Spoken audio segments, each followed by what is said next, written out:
Hello? Okay. Cool. I changed out my cable, so I wanted to make sure that it worked. We kind of already howdied in chat, so it's all good. I just wanted to make sure everything was cool regarding your bingo thing cuz I noticed it was a little funky, so figured I'd try to get that figured out since I was kind of already sitting there. Um I Uh, forgot which chapter we're on. Um, I'm glad I was able to save the day then. Um, because I was a little concerned. Um, because I didn't mess with the alerts. I'm sorry, not the alerts. The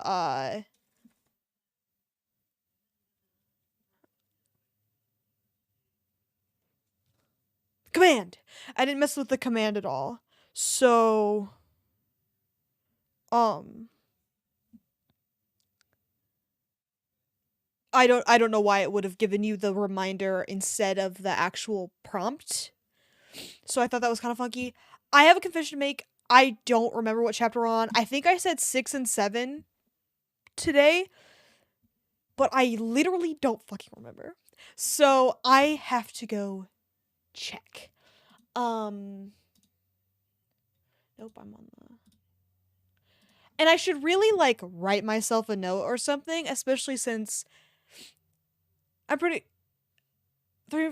was it okay, hold on. I could be wrong. That's why I'm checking the VOD. Um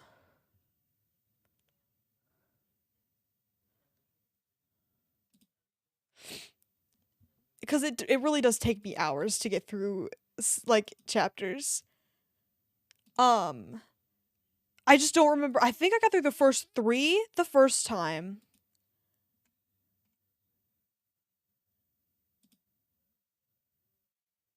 Okay. Okay, here we go. Chapter 5. Okay, so we are on chapter 6.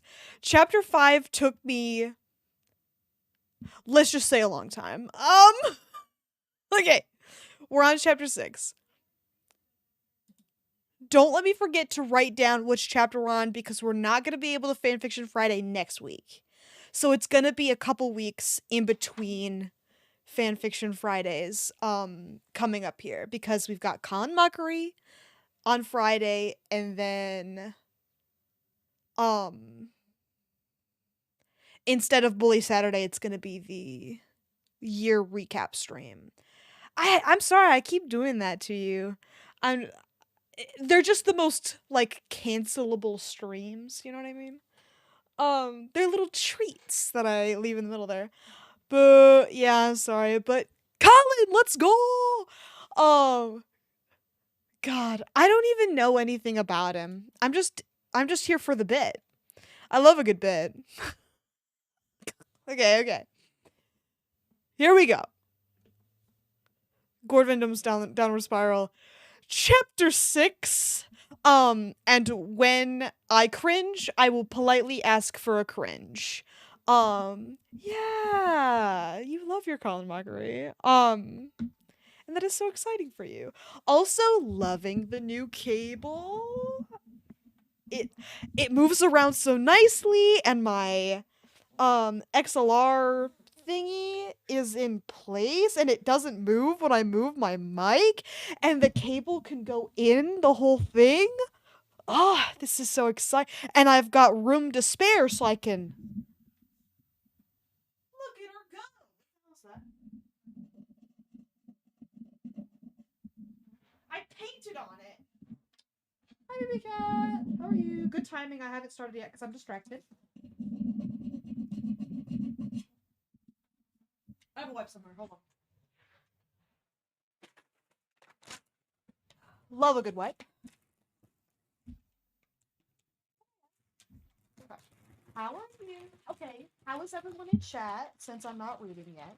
Because it's going to bother me that this is here. Sorry if it's making sound. There's a good shot it is.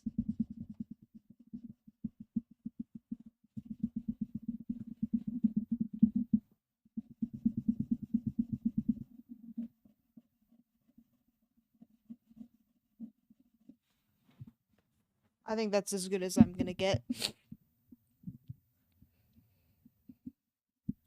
the hell is going on here?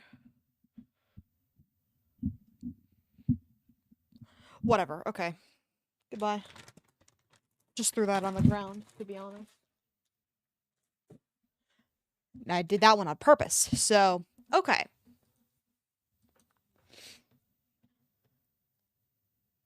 Anyway. Oh, I'm sorry, that sucks. But I'm glad to hear you're good otherwise. Love you. Okay. Let's get started. Yes. And it literally only gets worse from here. Okay. This is so exciting. Okay. Oh, good. Love a good piece of toast. Bread is so awesome. And you can do so much with it. Like toast it. Okay. Pockets of sickness still plagued Bulworth, but most of the population have recovered enough to attend working classes. Vance and I were among them, walking past the front doors of the academy, talking amicably and laughing while people stared at us, whispering. As we entered the main hall, the rest of the greaser clique hung about talking until they saw Vance and they cheered loudly, running over and hugging him and high-fiving, too many ants, please kill yourself, and high-fiving their red-headed mascot for being alive. That's a guy you're talking about. That's a human person. He's not a mascot. What are you saying? Please go to prison. That's jail. Okay, anyway.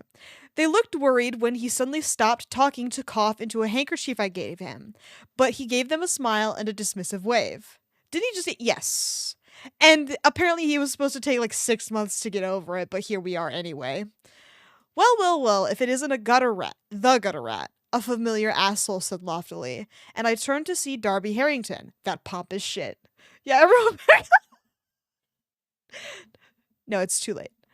They have already hugged him. They're dead now at this point. I heard that you were oh man. I heard that you were been locked in the asylum with Vance and died. May I have a cringe, please? And thank you? Too bad it wasn't so. Chad snorted sorry, I read ahead. Well, don't read ahead. Thank you for the cringe. Stay with me. Spoilers.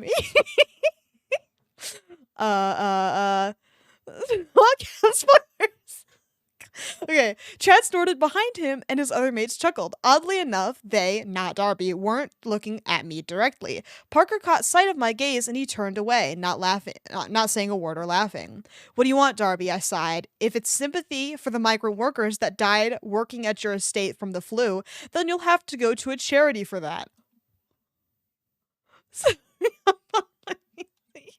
The words must be so big. Oh, no, dear Gord, he chuckled. I've come to you for a proposal. Well, dude, I don't know. Can I have a cringe for the migrant workers? That's, Thank you. What kind? I raise a brow, because I'm not interested. Hear me out, Darby murmured, and glanced back at his fellows, waving them off, and they left. You see, I admit that I've been harsh, and even the others seem depressed that I kicked you out. But you're still one of us, even if you're not in Harrington House. He glanced at my hair, which Vance cut short with the 8-guard clippers, so that I'm not bald, but it's not so long. It's strange not having a fringe, but I feel liberated. Can I get a cringe for liberated, please? I don't know why that gave me the ick. I was like, oh, God. Liberated? Ugh. Okay. I've come to ask if you would like to come live back in the dorm with us. It's a fucking Harrington House, not the dorm. Pay attention to what you're writing, please. With us fellow chaps, what do you say? Why, though? I asked, staring at him before I suddenly grew angry. This is because of Vance and I, isn't it? You dislike the fact that I'm excellent friends with him and I'm doing so while wearing Aquaberry. He held his hands up with an amused smile but looked at me darkly. You have no right to wear Aquaberry when you're no longer on our social level. It's technically within the dress code, I argue, so therefore your argument is invalid. Gord, please consider, he pleaded lowly, giving the group of loud greasers behind me the stink eye, that they might be using you to exact revenge upon us. I got my water. Thank God, you're gonna need it. To exact revenge upon us. They've already vandalized the suits of armor last week. They might get you to do something you'll regret and be expelled. Don't let them drag you down to their level. They have far more honor, with a U, than you'll ever have. I burst, and people stopped to stare. I carried on furiously. Yes, we're sneaky, and our social class rely heavily on suppressing workers' rights so that they'll believe that hard work will fix all of their menial problems in life while we swim in the riches they rake in for us. But I've changed. I've seen the things you'll what is going on? With a U. Very important distinction, because lest we forget, the author is British and therefore jailable on that offense alone. Anyway, I've seen the annoying dude. Honestly, can I get a cringe for annoying woke Gord? Cause, huh? It doesn't even make any sense at this point in the story. Like, sure, he's lived with Vance for a while at this point. Oh no! Stop, man! I almost want to take the the thing off so you can't read ahead. Okay, I'm scrolling up. That's gonna be terrible for me, but that's okay. Stop reading ahead. That's jail. What was I saying? I forgot. I blocked the screen. Okay. It's gotta be up here. It's the most readable location. Yeah, I literally don't remember what I was saying. Oh yeah, it doesn't make any sense at this point to have Gord be like weirdly woke. Like, why is he doing leftist? Like, what did you read Marx while you were in lockdown or something? Like, what happened here? I don't like. There's not enough context for this to make any sense. Anyway, but I've changed. I've seen things that you'll never be bothered to even think about. People like Vance are just I guess he's seen Vance. One poor yeah, and I don't even like that's not even like realistic. Like rich people see homeless people in the streets all the time, but rich people think that homeless people are disgusting. And then like back hostile architecture in like, you know, like policy change meetings or fucking whatever. Cause they're bad and scum. Anyway, people like Vance are just as unique as we are, but far much more likable than you.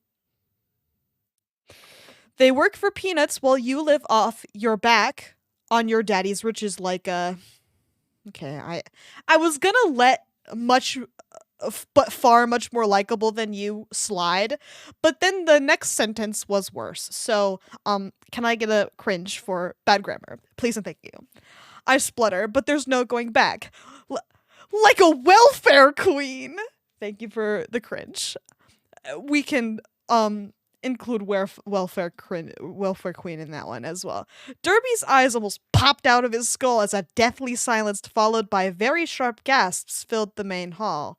I've never seen queen. Yeah. I don't know, man. I've never seen him look so pale before, so offended, so fast. My head hit the ground. Huh? My head hit the ground and I lay sprawled. Okay, this is a diary entry. You are retelling the story. This is a diary entry. Why are you writing it like a novel? Whatever. My head hit the ground and I lay sprawled on my back as yells echoed in my ringing ears. It's obvious Darby punched me, but my jaw ached. Huh? It's obvious Derby punched me, but my jaw ached. As if that is why as if that is evidence that he didn't punch him. The grammar destroys me every time we read this. It's insane. Okay, anyway. I quickly stood up in time to see the greasers converge angrily, but I shouted, "Stop!" And they all stopped. Wow. Yelling stop. Yeah. Uh, uh? Darby laughed. "Look at that! You even have control over these grease monkeys. How low have you sunk in the past few weeks, Gord? Low enough to have these fools believe that you're worthy of being their leader." "He ain't no leader." "Yes, Johnny!" Probably. Okay. A new voice perked and I stared as Johnny Vincent himself marched by. Yes.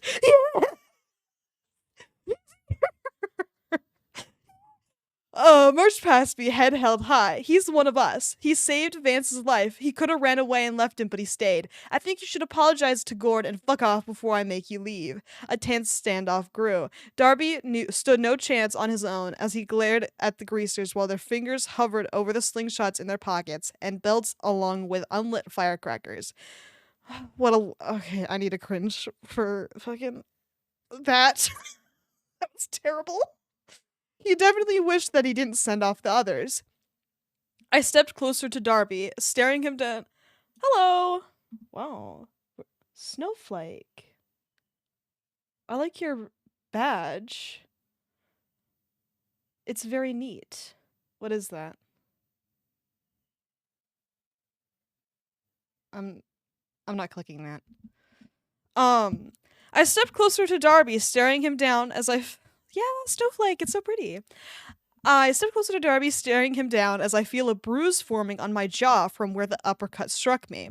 "I'm done, Darby. Goodbye." "Hold on," he said suddenly and tossed something at my feet. "A glove?" "Glove?" Jeez. Horrified gasps and oohs sounded as I look about in confusion before seeing the smirk in Darby's face. "In?" Okay. "You know the rules, Gord. All disagreements are to be solved like men. I'll see you tonight at 9. No.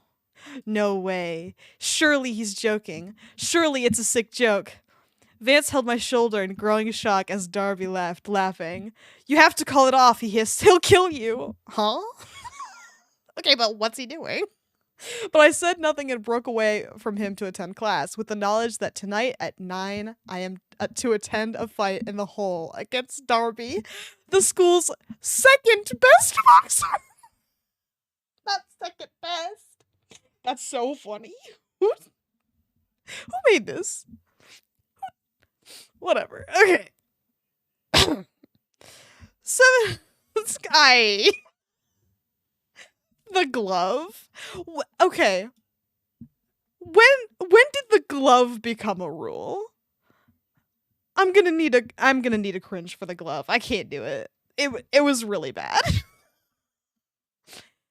Okay, anyway, 7 p.m. approached and I okay, huh? The one I submitted is long but good. The fan we're reading Gord Vendome's Downward Spiral. It's 11 chapters. I don't think we're gonna be able to get to yours. Also, good? We don't read good things around here. But thank you for the submission, I guess. Okay, where was I? 7 p.m. approached, and I, sitting here just casually painting the Johnny and Lola painting, like I'm not about to get my lungs torn out my chest. That was the worst sentence I've ever read, thank God. They still hurt from the bout of flu, but I'm tired all over. Another but. Used incorrectly. Very cool. Thank you so much. I can't believe this. I'm not even in top physical shape, but I'm not prepared to back down and be called a chicken for the rest of my life in bull. No comma? Probably not. I don't think they know how to use commas properly. Likely. Yummy grammar. So cool. I can't believe this. I'm not even in top physical shape, but I'm not prepared to back down and be called a chick. Okay, I read that. My bad. When people back down from whole fights,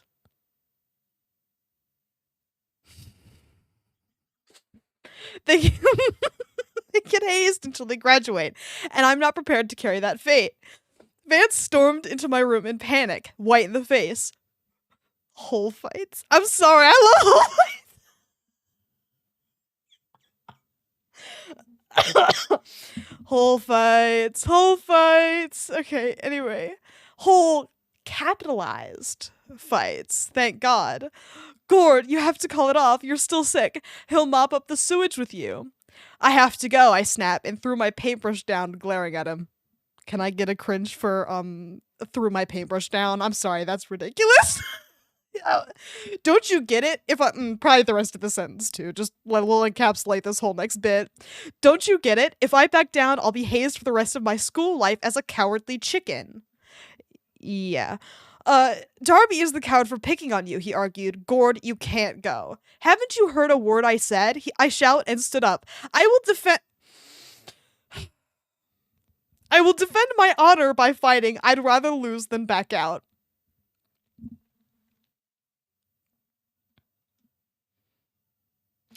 Okay.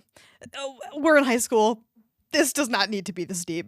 Okay. He just stared at me hopelessly, trying not to reach out to me and shake sense into me or something. But instead, he put his hand. It's Hugh School.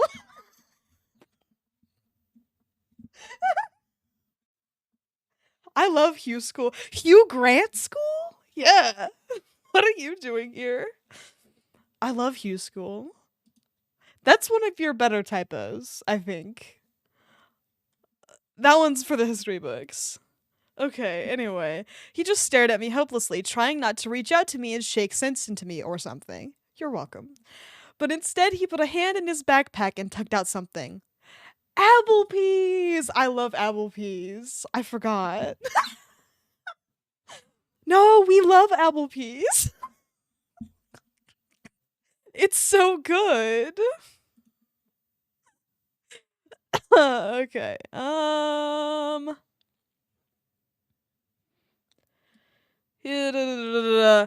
tugged out something. A firecracker. Weapons are allowed, he said sternly. Any kind, but whatever. To type it too. Applebee's! Any kind, but whatever you do, do not just fight with your fists. Compared to Biff, Darby is weaker, but he can still move fast enough to stun you. Understand? I know! I practiced with him, I blurted, but gratefully accepted the weapon. It's bulky, but luckily I can just about fit it in my pocket. Darby will know I brought a weapon, but like Vance said, weapons are allowed. Then he hugged me tightly, whispering, if I could, I'd spike his food and make him too sick to attend. He'd attend anyway, even if his hands are falling off. I laughed. Then I turned to kiss his cheek, and he shivered all over. Cringe for shivered all over, please? Not looking at me, as he still held me. It'll be the same cringe. It'll be the same cringe. Thank you for the cringe. Thanks, though. Can you escort me to the hole?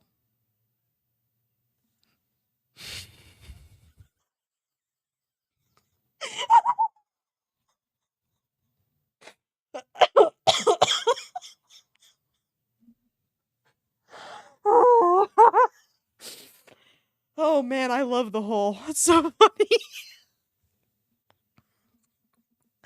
Escort me to the hole. No! Kill. Successful kill. Wow, 2 kills. No, shh. It's okay. You killed it. Okay. Will do, boss, he said sheepishly and let go, not making eye contact with me. I spent the past 5 minutes writing in this entry. Took me a lot longer to read it than 5 minutes, so I think it probably took you about the same amount of time to write it, but maybe that's just me. Before I forget the odd feeling of love as I kissed his cheek. Cringe for odd feeling of love, please. Maybe I do like him more than I thought. Yeah, they're just like, would you like views? And it's like, wow, thank you so much. Anyway, hi, how are you? Love you. Happy Fanfiction Friday. Hope you're doing well. Maybe I do like him more than I thought. Let's hope I don't get brain damage from the fight against Darby. Just what will he gain from fighting me and risk the faculty discovering the hole? Fights in the hole are pretty rare, at least twice a year, but this is out of the extraordinary. Cringe for out of the extraordinary, please. I don't know, but I was knocked down on my ass. So you will not be kissing me in any capacity during the yeah. Blech. They're so nasty. It was just like, we were so sweaty and gross, but we kissed anyway. It's like, sorry, I hit the mic really bad. Okay, anyway, no clique leader apart from Russell have taken part in a fight. They just merely spectated them like rich Roman emperors. Vance is softly calling for me. It's time to go. I got miniature stink bombs prepared, but these ones have onions in. I have very little hope of beating Darby, but I'm going to put up a good fight. At least by attending, I won't be called a chick. I remember this part now. I'm gonna. Oh. Okay, here we go. I totally forgot. All right, I'm in. Okay. I'm reporting from the boys' dorm, having my injuries tended to by Hal. I'll just get it over with and say the verdict. We drew. No, that's how I feel getting on stream on Fanfiction Friday, because it's every new chapter, it literally gets worse. Like, I know the, coronavirus prediction stuff was insane, but I promise it's worse. Like, oh man, okay. Whew. By miracle, I drew in a match against Darby. Vance escorted me into the school basement after. Yeah. Oh yeah, your Twilight Jesus emote or whatever. No, it was Mary, wasn't it? God, what a good emote. I'm so jealous. Oh no. Your popcorn emote. I love that one. But mostly the Twilight emote. That one's really good. Vance escorted me into the school basement after sneak. Yeah, there it is. Yes, let's go. Vance escorted me into the school basement after sneaking past prefects, and as we walked down the smelly tunnel, thank you for clarifying about what it smelled like, we noticed large crowds of students ahead of us, chattering and passing slips and monies around. Even other greasers were placing bets in the fight. Vance brushed past and stormed up to Peanut, seeming to argue with him, and Johnny nudged him away, telling him to back off and that anyone can place bets on whoever they want. I caught up and people turned to all stare at me before descending into cheers and applause. I felt out of my place with my aquaberry slate trousers, R&R boots, and a Bulworth polo shirt. I heard comments about my hairstyle and it renewed my hatred. Okay. The students cleared away from me, leaving a path that led directly— thanks for the boots. I don't even know what R&R is, but whatever. Leaving a path that oh my god. Okay. I love being able to read. Leaving a path that led directly to the hole, and I marched on, climbing down the ladder before walking to the far side of the hole, as everyone watched me and whispered. I glanced up to see a long table where 3 nerds sat, scribbling down notes and passing calculators and slips to the betters, all readying to profit from my potential demise. From my former position of power of being a prep, it felt like cruel irony that I'm one of the idiots fighting for the entertainment of the powerful. Rest and relaxation boots. Aww. He's self-care for Gord. Okay. Are you ready, everybody? A voice shouted, and we looked at Jimmy Hopkins, the king himself, standing at the entrance. Cheers answered him. Tonight we will settle a newfound rivalry. We have a vengeful ex-prep readying to spill blood, Gord Vendome. Perfect for fighting in the hole! Can I get a cringe for vengeful ex-prep readying to spill blood? That was pretty terrible. Some people shouted my name. Thank you for the cringe. Mostly greasers and some nerds, while others scoffed and rolled their eyes, facing off against the Lord of Bulworth Academy's prestigious rich house, Darby Harrington. Even more spectators yelled, shaking the fencing and hooting loudly, jocks and faithful preps. The obnoxious prep himself bowed, but he did not descend the ladder. Jimmy raised his voice again. One last thing. Rules. There are no rules except against murder and unspoken things. I hope so. Weapons are allowed, but nothing that can kill. We will include a knockout rule where if either competitor is incapacitated through unconsciousness or restrained for 10 seconds, then they lose. Do you both understand? Yes, I shout, and Darby yawned loudly while swinging a pair of boxing gloves behind his back. When you're ready, Darby, Jimmy nodded and sat down in a chair that someone stole from the headmaster's office. The blonde cracked his knuckles and his neck, but turned to point at someone in the group of preps. I fucking hate this part. Can I get a preemptive cringe, please and thank you? And I'll ask for another one in a minute, but I invoke the rule of substitution and choose Biff to be my sub. Thank you. Darby said casually and gasps rippled in the audience. You can't do that, you coward, someone screeched, but Jimmy stood up and held his hand up. 2 ups in 1 sentence. I know, it's awful, but it gets worse. That's technically not against the rules, but you do know but you do know that if Biff loses, then it means that Gord will have to choose a sub 2 for a fair fight. What? But you do know that if Biff loses, then it means that Gord will have to choose a sub 2 for a fair fight. What? I fully stop bringing that.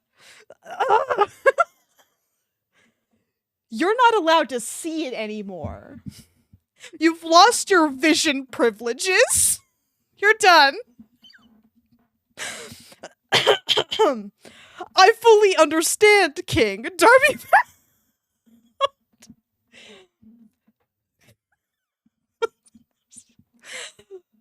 Cringe for I fully understand, King, if you would. So I'm about to face the best boxer in Bulworth. Great. No, it's okay. I'm bringing it back. Thank you for the cringe. But before I knew it, I hear someone shout, Johnny Vincent. Gord, I'll smash Biff's face for you, he shouted, and Darby rolled his eyes. You can't do that for his behalf. Substitution, I blurted. Call it cowardice, but I was not ready to fight Biff. He's far more skilled than anyone. I invoke the rule of substitution too and bring in Johnny Vincent. Can I get a cringe, please? And thank you in advance. The audience were captivated.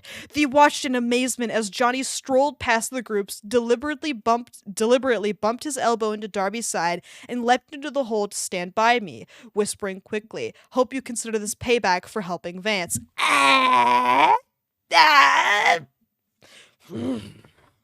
Anyway, trust me, it does, I murmur, and he slapped a hand over my shoulder in a friendly way. To clarify, no, apparently not. I mean, at the beginning of the chunk, it says that he drew, so he must eventually. Yeah, in Hugh School. But here we are. Whatever. I murmur, and he slapped a hand in a friendly way before it pushed me gently away to make me jog to the ladder. I climbed up, watching Biff smirk as I haul myself out of the dirty hole.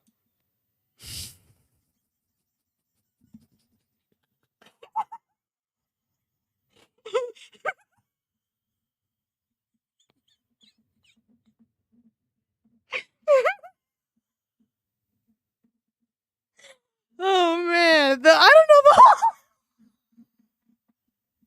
the whole stuff gets me every time. Shh, shh, shh, shh, shh. Apple peas. It's okay.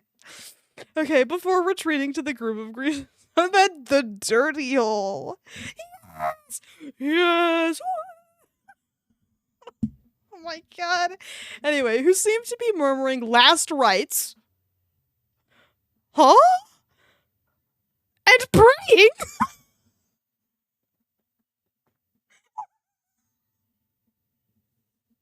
What?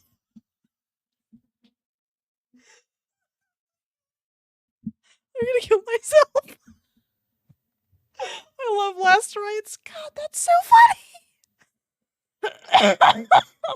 Yeah, because they're all Italian, you know? But anyway, Vance looked pretty pale, but it's understandable. His boss is about to fight the best boxer in Bullworth. Yes. Hallelujah. Edward the Holy Mary, thank God. Ugh. Dude, I have no idea. I think Johnny is a worser like boss fight in the game than Darby is. Darby's a pussy bitch. Like, he hides behind Biff. You have to beat Biff first, and then Darby is unlocked. It's really funny. But I don't know why. Like, well, I guess Biff was, like, decently hard. He's huge! That's a man-child. Like, that's a whole guy. But these babies, man, I don't know. But his boss is about to fight the best. Sorry, gotta refocus. His boss is about to fight the best boxer in Bullworth. Let the fight begin, Jimmy declared, and immediately Johnny ran to Biff, who quickly blocked 2 incoming punches with his strong arms. Obviously. Raucous cheers erupted as the fight went on, and bruises bloomed on both competitors. There was no sign of either guy letting up, even when Johnny was suddenly struck with an uppercut and his nose began bleeding. "Johnny, don't you dare lose!" I heard a cry from Lola, pressed against the chain fence like her life depended on it. His other men shouted encouragement and threw their fists in the air. Opposite us, the jocks and preps cheered louder when Biff ducked and head-butted the greaser in the stomach. Knocking him back, sprawling on the dirty floor. Winded, we groaned. 1, 2, Jimmy began to shout, but Johnny trembled and wobbled onto his feet. Carry on. What? Bruce's bloom was pretty bad, but I'm gonna let it go. But it didn't last long, as Biff just casually strolled over and kicked him down, splattering into the puddle one more. "Just give up already," he shrugged. "The pain will end if you do." "Not yet," Johnny yelled, and suddenly tackled Biff and knocked him to the ground, hurriedly shoving a lit firecracker up his trouser leg. I forgot about this part!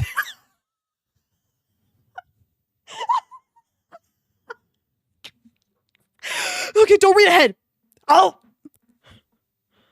Biff's confused expression changed to pure horror as he quickly tried to take his trousers off, but an explosion burst and obliterated the garment along with his underwear. Okay. Wow. I knew I was bisexual thanks to Jimmy and Lola, but seeing Biff's friend just fully confirmed it to me.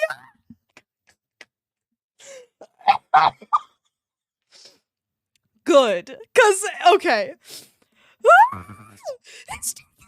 Someone do something.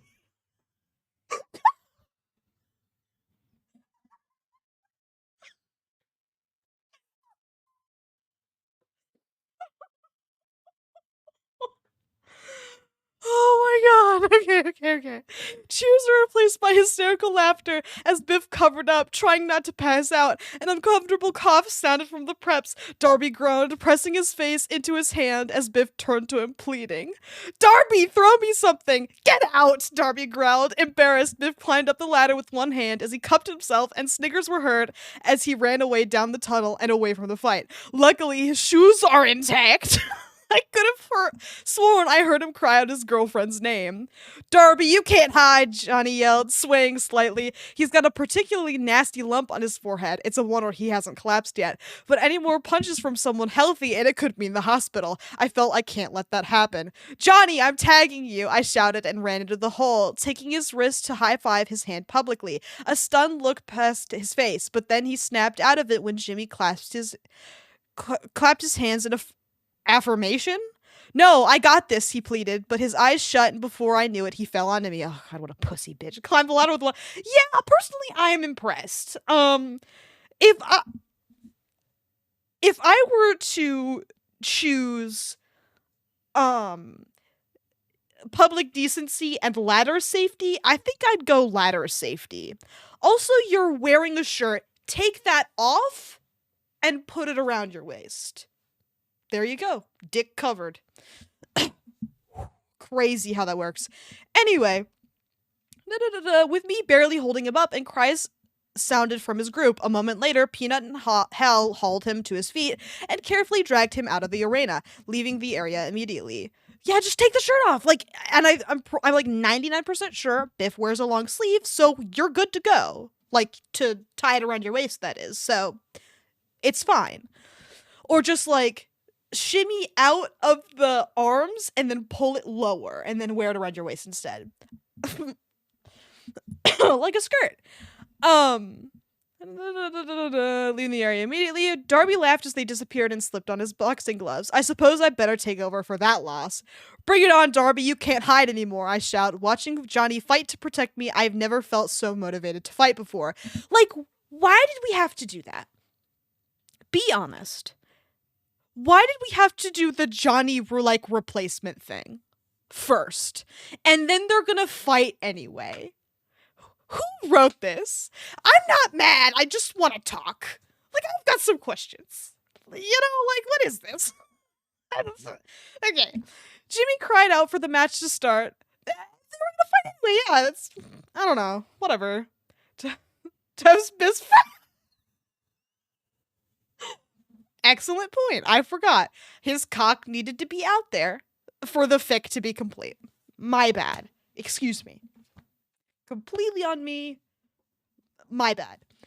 Jimmy cried out for the match to start. Then Darby immediately bounced to me, shooting a jabbing punch, but which I did a sweeping block. To counter it and nabbed him in the chest to push him back. You always go for the defense, Gord. It won't last, Darby laughed. He landed a punch directly on my blocking arm, but it had such tremendous power behind it like he's been doing steroids. No, his fist felt much more solid than a binge on protein. There's only so much dodging I could do. Huh? Yeah, how else was he supposed to know he was by? Personally not for me. Especially since he was ill while that happened. Oh, God. Terrible. Ugh. There's only so much dodging I could do from his fast movements before a punch inevitably landed on my face and knocked me to the ground. One single punch almost dislodged half my teeth. Did he put metal in his glove? What's wrong, Gord? Darby shouted mockingly. Am I too hard for you? Okay. Might have been the potential brain damage, but I looked at his crotch and sniggered. Dude! Oh no! Can I get a guy? Thank you, the Grinch! No, dude. Where have you? I actually, every time I read this, I put a little bit of poison in my water. So every time I take a drink, I die a little bit while reading. So I don't have to live as long on the planet where this exists. It's a slow process because I want to finish it. So everyone, can I have some? No. Get your own. He frowned in wonder before looking down. Luckily, I'm fast. Luckily, two luckilies, may I have a cringe, please, and thank you. Luckily, he was so inbred that it didn't click that I tricked him into looking the other way so that my uppercut landed on his chin nicely. Thank you. The audience yelled rapturously. He didn't exactly get thrown off his feet, but that blow must have done more damage to his pride than his health. While he held his chin in shock, I quickly rifled through my pockets and threw a bag of itching powder at him. He shrieked and scratched himself all over. This is becoming more like a comedy club than a fight club. In his effort to desperately scratch himself, he yanked his gloves off, and sure enough, metal blocks fell from them, and dismayed shouts swore from the audience. But it's not technically against the rules. Kick his ass, Gord! Vince cried. You're getting there! With the encouragement, I tugged out a firecracker, snapped the flint on it, and threw it to Darby's feet, where he stumbled on top of it and he fell on his back. The device exploded and he yelled as the sewage splashed onto his clothing. His eyes, wide with absolute horror, filled my heart with a joyful sense of victory. Huh? The audience yelled, huh? Wait, what? I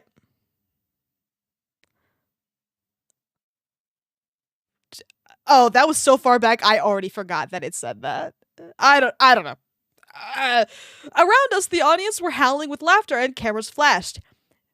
Even some preps and jocks were guffawing at this comedic scene. Jimmy, however, tried so hard not to mirth. What? He hit his mouth with his hand. Zoe, on the other hand, was pissing herself laughing. Darby glared at me, voice dripping with venom, as poisonous as the sewage in his ruined hairstyle and clothes. I am going to end you. Bit too late, dear boy, I say loftily, imitating his voice. You look so much like a clown right now, it would not matter if I win or lose. He charged and slammed a punch into my stomach, immediately forcing me to the wet ground. Sloppy sewage mushed into my hair as a blow hit my face, and another, to the broken rhythm of people yelling and darkness flickering my sight. It might have been 10 seconds, but it felt like hours of thudding pain slamming my head. I can only remember Darby's absolute outrage as he was humiliated by me, so he tried to make up for it by defeating me, but he went too far. I was down. He easily could have sat on me and counted to 10, but he carried on. In a way that is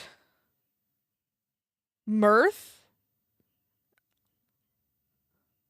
Is that what you're talking about? I'm you was trying to say. You'll buy 10 minutes go home. Yeah. Whatever. Da, da, da, da, da. I definitely remember Johnny suddenly coming up to Darby from behind and dropping a wooden crate down on his head to stop the rain of blows onto my face. It worked as he turned on him and they began to brawl. Jimmy yelled for them to stop, but before we knew it, everyone broke out into an uncontrollable fight. The greasers ran to fight the preps, but the jocks were helping the preps while the nerds screamed and flailed around the room. Non-click students just ran away. While my mind swam, I felt someone lift and carry me out of the hole and led me to the auto shop where I was gently pushed to lie down on a workshop table. Okay. Rapture. Oh, okay. I was rapturously fine. We can do rapturously. Mirth? I gotta go. Yeah. Hi, Wooden Crate. What are you doing here? Who knows? Vance looked around, but Lefty ran in with a bleeding lip. What the hell happened back there? He hissed, and Vance shushed him, both looking at the entrance for any intruders like prefects, even though they don't come around these parts for their patrols. What the hell? Darby went too far. He had metal in his gloves, I murmur, in a daze, but he took them off. Didn't he? Hold on. I'm going back to confirm. Aha. In an effort to desperately scratch himself, he yanked his gloves off, and sure enough, metal blocks fell from them. So he wasn't punching him with metal anymore after a certain point. So, anyway. That does it. I'm setting Harrington House on fire. Vance, no! I shouted, but almost fell off the table with the most skull-splitting headache. I think I need help. Come on, Vance. Take him to the dorm, Lefty murmured, and walked over to help me upright. Let's get Hal to look over him, and you're to clean him up, all right, Vance? Yes. All right. Thank you for the confirmation. And that led to me sitting on my bed wearing only a dressing gown while Hal pressed cotton wool buds soaked in alcohol against the cuts on my neck and face, and adding a cold compresses, to different bruises. Isn't murder? What's murder? The metal block thing? Yes. I don't know. No one died, so I'm gonna go now. My mama taught me first aid, but I'll never be as gentle as she is. He murmured uncomfortably, probably at our proximity. Snow problem. Okay, can I have a cringe for snow problem? Thanks. Honestly, and at this rate, you should, because Vance's mom died, Vance's dad died, and Vance's sister baby thing died. So Snoblum. Yeah. Love you, Snoblum. But anyway, I shrug. The other guys are lucky to have you treat them. I winced when he touched a particularly sore spot on my jawline, and he apologized. Well, you're pretty important to Vance, so... Hal, I interrupt and he stopped. Does Vance have a girlfriend? No, not really, he stared at me. Does this mean you? The door clicked open and Vance stepped inside my. May I have a cringe, please? Like, he kissed you while ill. He doesn't have a girlfriend. If he had one, he would have wanted to kiss her. Why would you ask this now? You made out while he was like pneumonia'd or whatever. What are you thinking? What? I love living and being alive as well.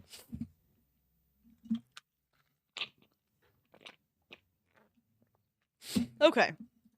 The door clicked open and Vance stepped inside holding my clothes under his arm in a plastic carrier bag. He sighed in tiredness, thank God for clarifying, and dropped the bag on the desk. We were silent, with Hal looking between us. I looked outside and the prefects are chasing lots of us around. Good thing we didn't straggle, eh, boys? He laughed, but we murmured.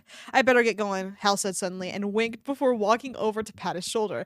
Good fight tonight, eh? I'm gonna go check on Johnny. Don't be up too late, and left before his friend could even edge a word in, watching him leave and shut the door in shock. Sighed in tiredness, yes, thank God.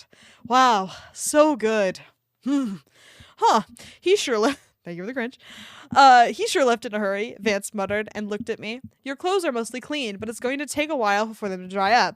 Thank you, I murmur, thinking over Hal's reaction to my question. Hey, will you just make it past the prefix, alright? Show the doors. I don't know. Good writing, everyone. Thank God. Thank you, I murmur, thinking over Hal's reaction to my question. Hey, will you make it past the prefix alright? Yeah, but Vance yawned. Might be me, but watching the fights left me tired as hell. You didn't even do anything. Okay. Feel free to bunk here for the night, I suggested and stood up. I only got one pillow, but I'll see if I can find some old clothes for you to lie on. What? Like, in the bed, right? You're not gonna make him sleep on the floor after you kissed him while ill, right? You're sharing a bed, right?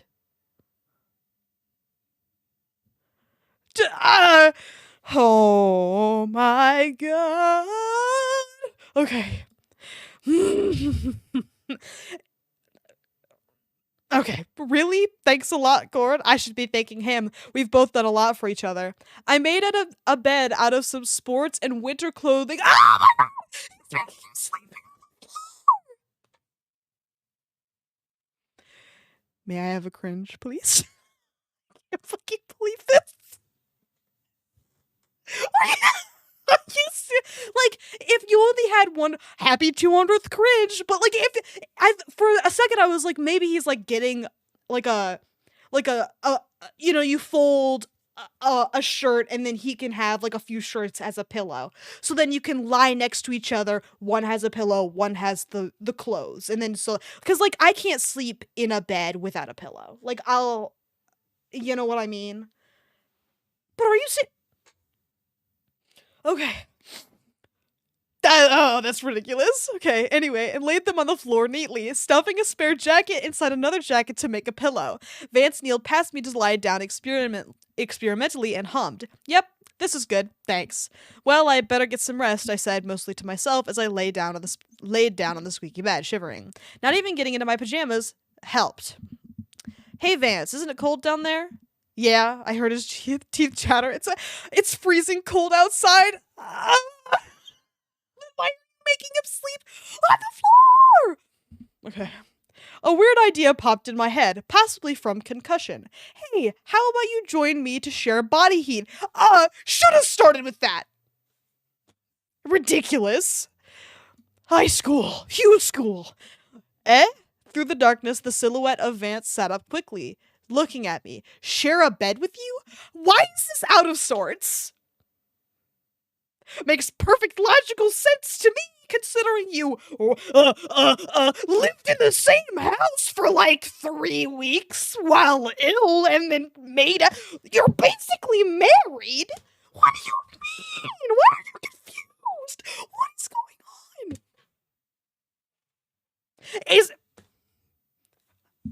Are you hearing this? Like, oh? Okay, anyway. To stay warm, I said quickly. With your pneumonia, it'll take longer if you constantly sleep in cold places. Besides, we already slept together before. Thank you for pointing that out. Holy shit. Fine, fine, Vance sighed, probably rolling his eyes, and I shifted back before feeling the extra weight dipping the mattress even more. His breathing brushed against my neck. May I have a crunch, please? Little my desk. Are you seeing this? Yeah. Got your clothes dirty for nothing. Huh? Thank you for the crunch. No big deal. I breathed without realizing it, and huh? Oh, I breathed and without realizing it. Excuse me. Sometimes I combine things. And without realizing it, I wrapped an arm around him. He didn't complain, only snuggling closer. I can just shake them, not like prefects have magnifying glasses to look at every crease or something. I yawned. My jaw hurts, but hopefully hours of sleep will help. I breathed without reason. The brush against my neck was so bad. What's the worst? Okay. Hey, Gord. Okay, I run ahead, oops. Vance softly murmured, and I felt our noses touch. We both froze, dim light from outside the window barely reflected from our eyes. He spoke again. Can we kiss again? I'm curious. What do you mean, I'm curious? What are you talking about? May I have a cringe, please, for I'm curious? What is that? Anyway, really? I blink? You wouldn't mind? Wouldn't you? He laughed lowly. You didn't before. Thank you for the cringe. I guess that's true, I say meekly. Especially since it happened, while you were ill, and he's still ill, because apparently he's still got, pneumonia, which is highly contagious. I'm gonna lose it. Are you serious? That's the opposite of let out of breath. I did not. That was bad. Reading that chat made me die, I think. But anyway. I say meekly, cheeks heating.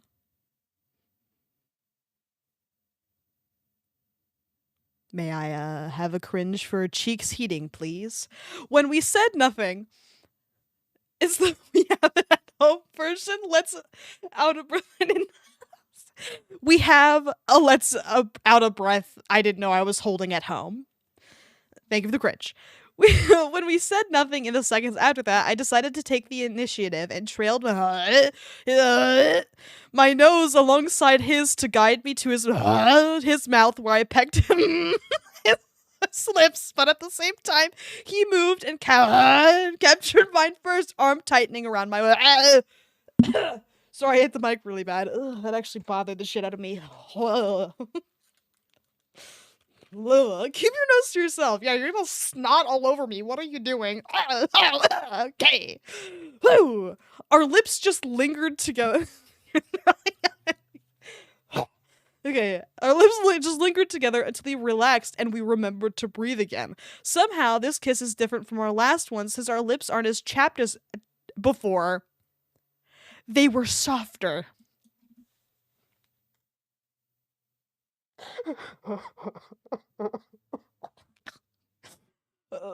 Okay. What are we?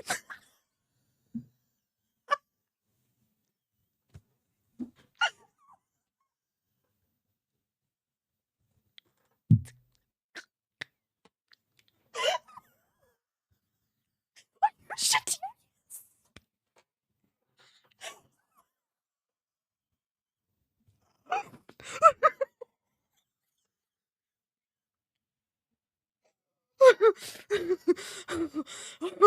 Oh man, I loved what I read.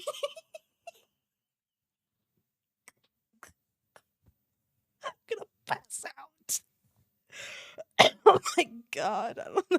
You do? This is so exciting. Exploress. I'm so excited for you to exploress. I'm out of water. This is a nightmare. Somebody do something. You do. Oh my god. What is that? Lay down? Oh my god, that's so funny. Where do you where okay, who made these? That's that's the funniest emote I've ever seen in my life. I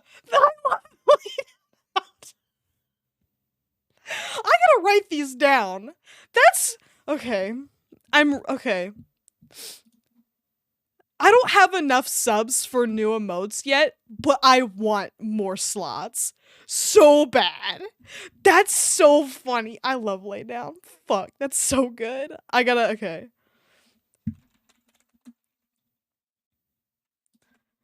Lay down.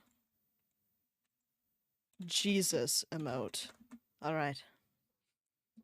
God, that's so good. Okay. Anyway, they're written down. What are we? Vance murmured, and my mind blanked.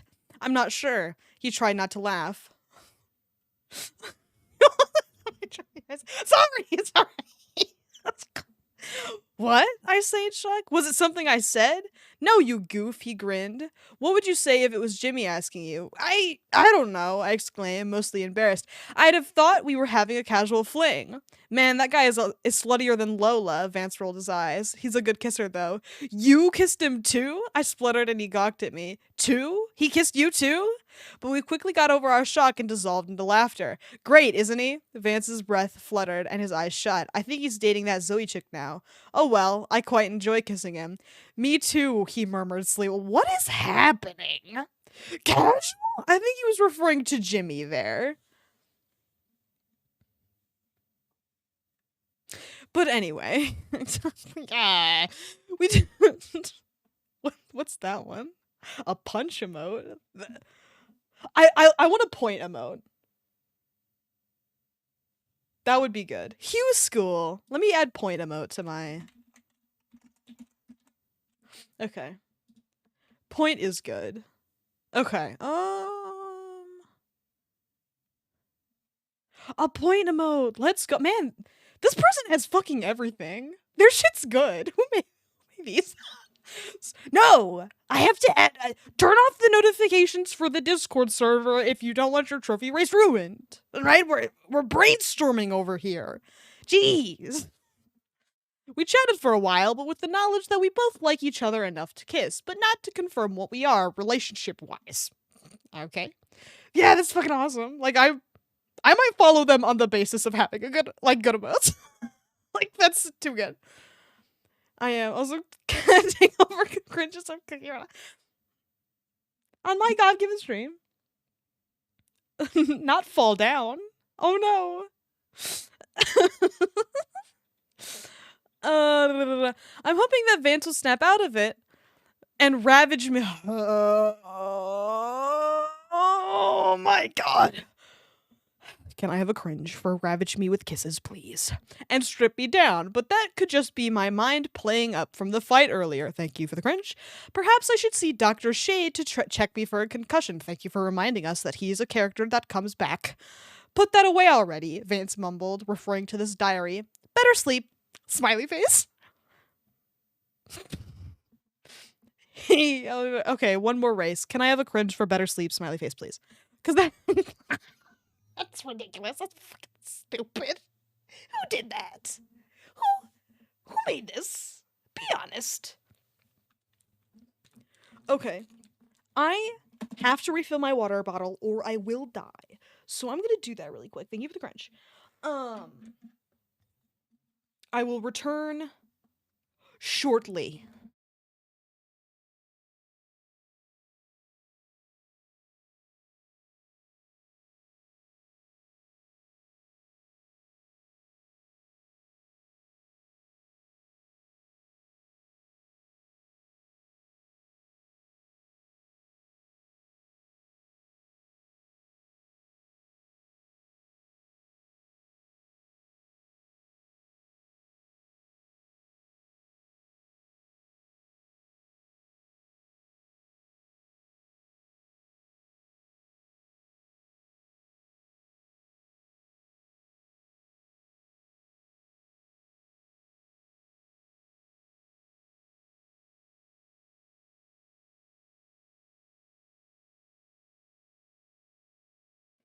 Okay, I'm back now. Okay. When I woke up this morning, Vance was gone. He left a note in place, kindly stuffed in the waistband of my underwear, which made me feel like a cheap hooker. Great! Now I know what my kink is! Huh?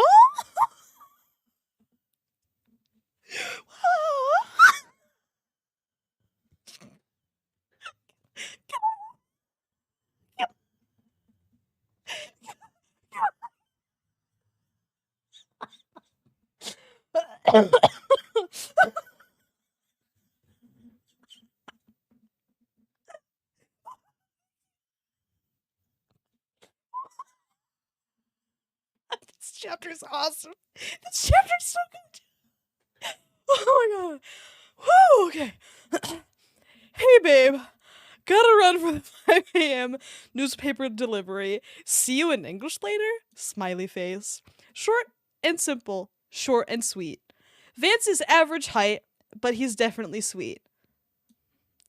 Okay. I wonder what happened after last night's fight turned Fight Club.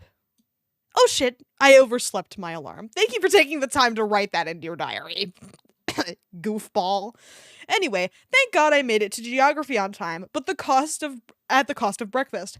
While our teacher droned, I glanced about and noticed a few of the boys have bumps on bruises on their faces. Their long sleeves covered the possibly bruised, riddled arms, and 2 guys even have broken legs and arms. I think the fight turned pretty violent after Vance and I left. Right. Some apps. Boring. Gord, do you have your homework? Mr. Matthews suddenly clipped, and I almost shat myself. Okay. Homework? He wheezed in laughter and slapped his knee. Just pull your leg. We were all too sick for it. Nervous laughter rippled through the room. He smiled, but seriously, we will pick up from where we left off with the last homework that I forgot to mention, making a map of Bulworth. No. He mentioned that. I thought. Shat was really bad, but I'm gonna let it slide. They mentioned map of Bulworth, didn't they? Or am I dumb? Am I remembering it from the first time I read it? Chat, be honest. Am I stupid? Am I remembering wrong? Anyway, we groan. You wanna? Okay. So they did mention it. I thought they did, but anyway. We groaned and he waggled his finger. You do have a choice, and it's to either go out and create a general map of Bulworth or miss out on 30% of the coursework. 30%. Wow. Kirby quickly raised his bandaged arm, only to scream and hug it tightly. Casey and Dan snickered. I'm gonna say snickered from now on. I do not like sniggered. It's awful. It's not fun to say. It's a little close to the N-word. Not gonna say it anymore. Bye.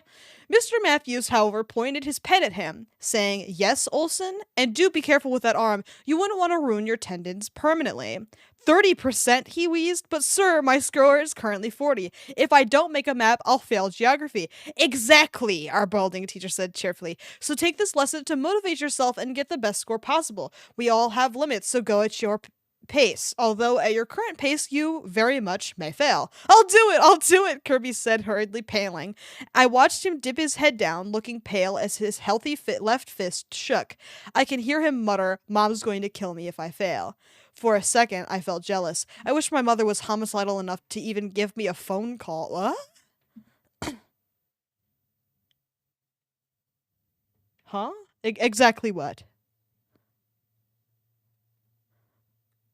The homicidal thing? I don't think being homicidal entails phone calls. But whatever. Gord, this isn't English, I'm afraid, Mr. Matthews suddenly spoke up, and I shut this diary. However, I'm going to excuse you all from the classroom so that you can either label the buildings in your maps or go out for a walk to draw more. Yes, I break from the stuffy classroom. So now I'm outside, sitting on the bench, just enjoying the sunlight. Spring has begun, and the flowers are blooming at the girls' dormitory with their sweet scent carrying in the wind. I never realized until Jimmy until recently that Jimmy gets all his flowers picked from there just to seduce me. Do I feel used? Not really. But do I wish I had a boyfriend? Yes. Um,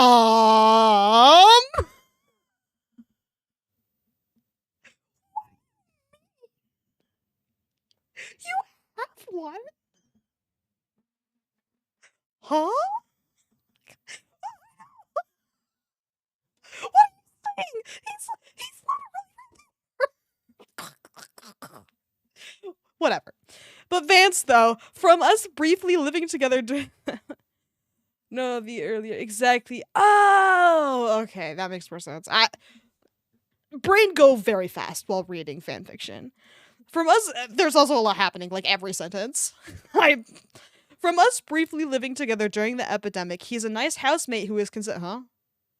Oh, I didn't comprehend the first half of that sentence, my bad. He's a nice housemate who is considerate, even when sick, but only when he's consciously sick and not bedridden. Huh?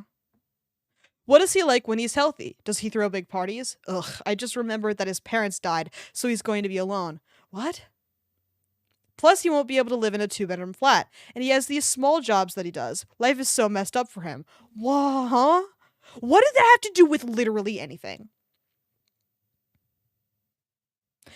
Anyway, his stupid parents died, and now he's gonna be crazy and have parties and won't be able to live in an apartment anymore because he's a child and can't afford it. Huh?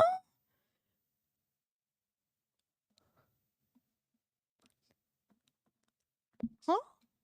Whatever. Yo, Gord, someone called, approaching me with a cheerful grin, and it took me a moment of squinting in the light to recognize the shortest man walking towards me with the white vest, and British people strike again, and black slacks barely touching his scuffed trainers. His cheeky smile goes so well with his buzz cut. Duncan, my mouth dropped and I leapt to my feet. What are you doing here? He stopped, looking taken aback. Have you his parents are dead? Yeah, because it's so insignificant, we've got to be reminded from time to time. Just checking on you. I heard you were sick, he shrugged. See, lots of my pals got sick too, so I ain't had the time to see you. Let's go to the dorm, otherwise the prefects will throw you out, I said, and he obediently followed me to the boys' dorm. Luckily, classes are still in session, so we were alone in my room. I gestured at my desk chair and he sat down. So what happened to you? He asked, peering at my face. A fight, I said truthfully, and he snickered. Okay, now you use it, but whatever. Again? He smiled. Yes, I snort. He smells like gasoline polluted sea air. I was challenged. By who? Darby. I rolled my eyes and sat on my bed, crossing my legs. He's just salty that I'm no longer in Harrington House and I insulted him. Wow, he breathed. That's totally awesome. A very specific smell. Yeah, I was like, whatever. How are you still alive? We laughed at that. Well, Darby almost killed me. A mere exaggeration, but I was enjoying the shock in Duncan's face. But then Johnny Vincent saved me, and that sparked a bigger fight to break out. Johnny Vincent? His mouth dropped, and I tried not to laugh. Protecting you? Eyes still wide. He pulled his knees to him.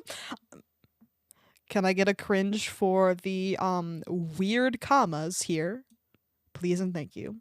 He pulled his knees to his chest so that he could cross his legs while still on my chair. I didn't think he was, thank you for the cringe, honorable? I murmur vaguely, and he shook his head. Well, I think he is. Bisexual? Huh?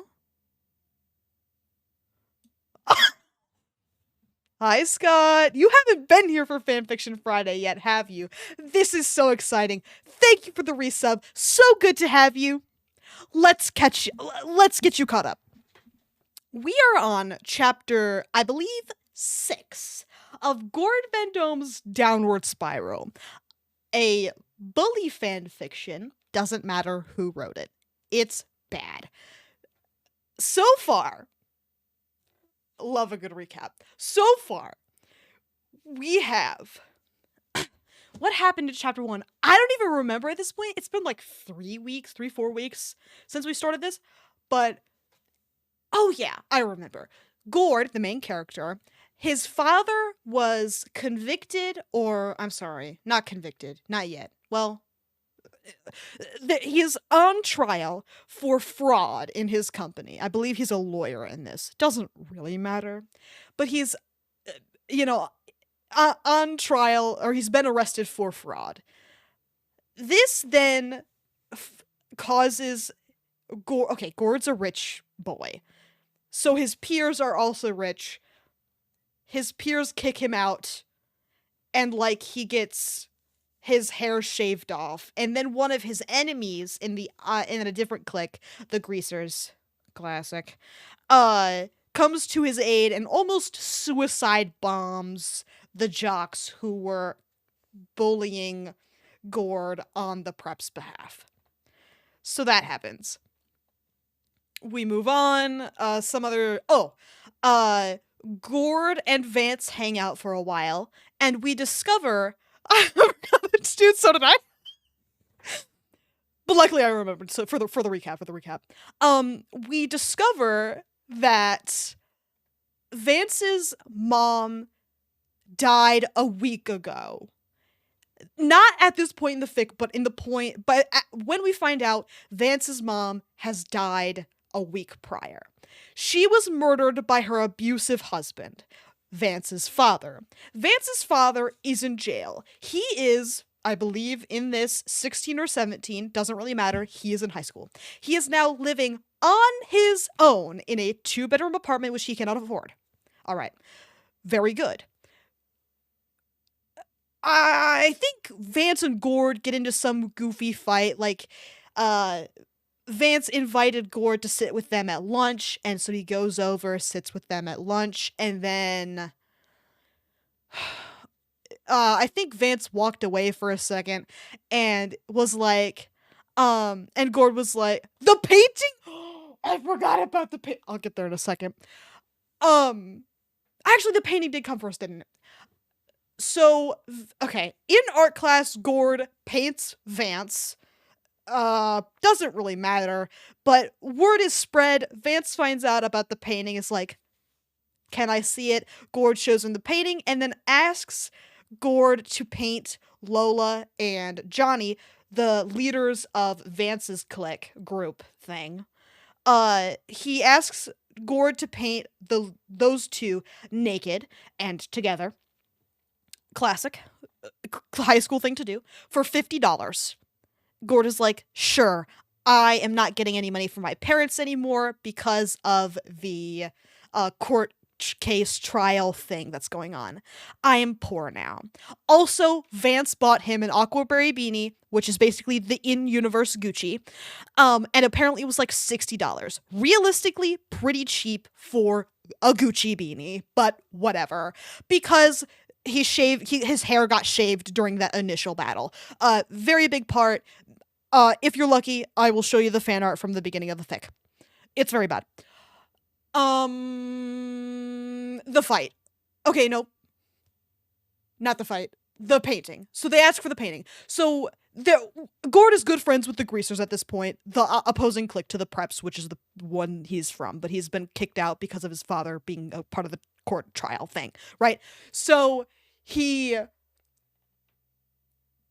I think Vance has a crush on him at this point, and the Greasers are just like, he has a crush on you, and then fucking Gord is like, ew, no, we're just friends, or whatever, right? And then Vance gets upset, heads back to his dorm, and then we meet him there. Like, I think Gord goes to buy him, I think, silver earrings, very specifically silver. I cannot stress it to you enough. And it is, I think those are compared to Satan's balls. I don't remember. Don't quote me. And we go to Vance's dorm where he shares it with Hal, another Greaser. Doesn't matter.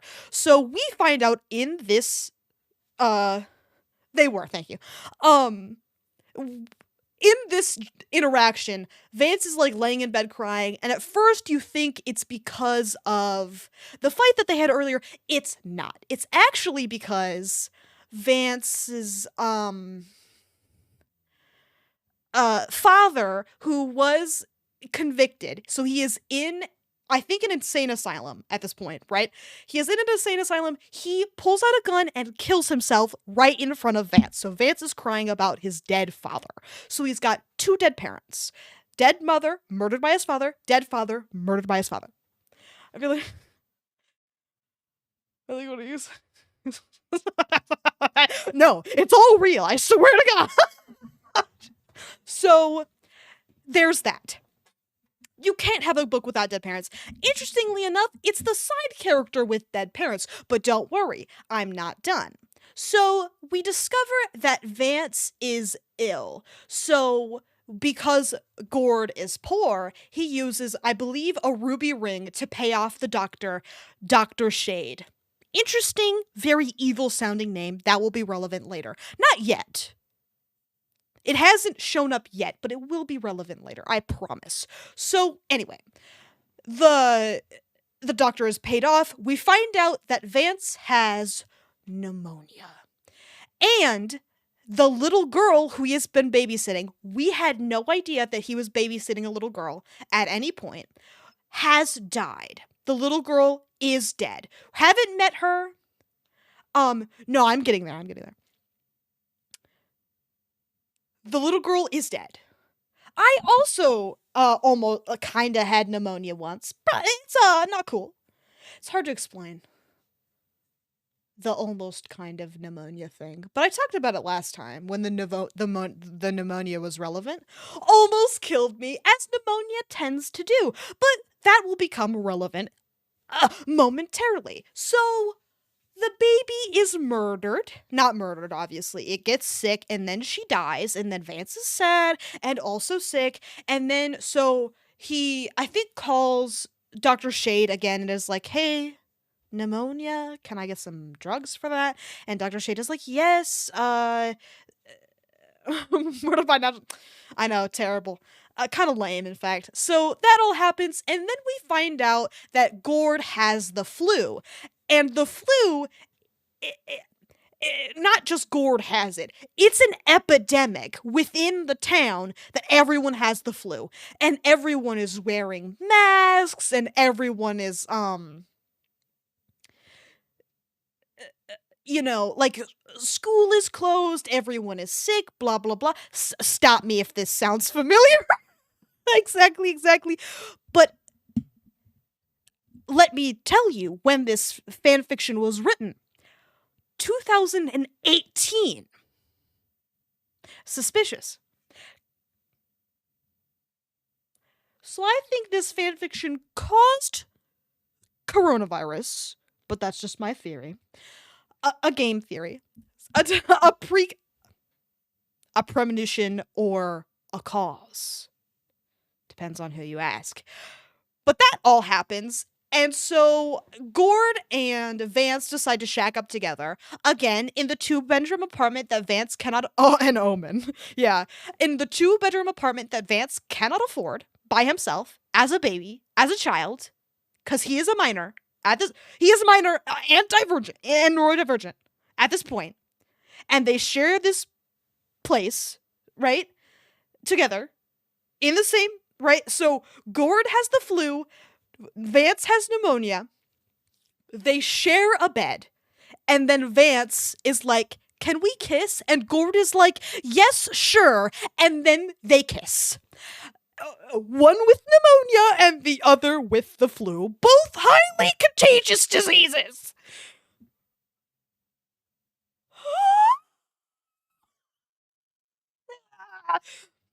It was so bad. And we're done with the sick shit. We get tired of that. Chapter 6 rolls around. We are over halfway done with chapter 6, but don't worry, I will catch you up because chapter 6 had some shit in it. So we're done being sick, bored of it. We've been there, done that. We're finished, right? Darby, the old clique leader of Gord, challenges him to like a duel, essentially, in the hole, my favorite location in the game.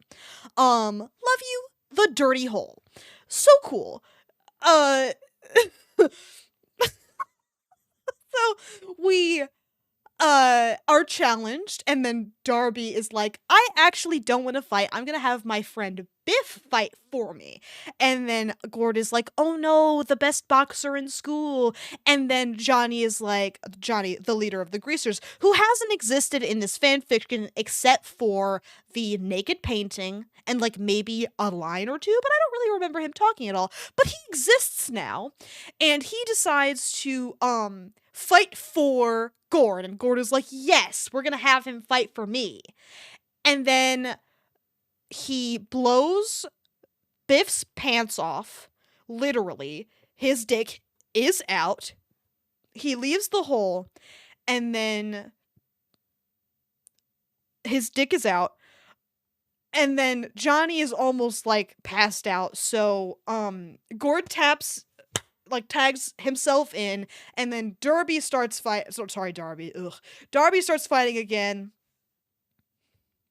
and then they fight each other. I forgot about that.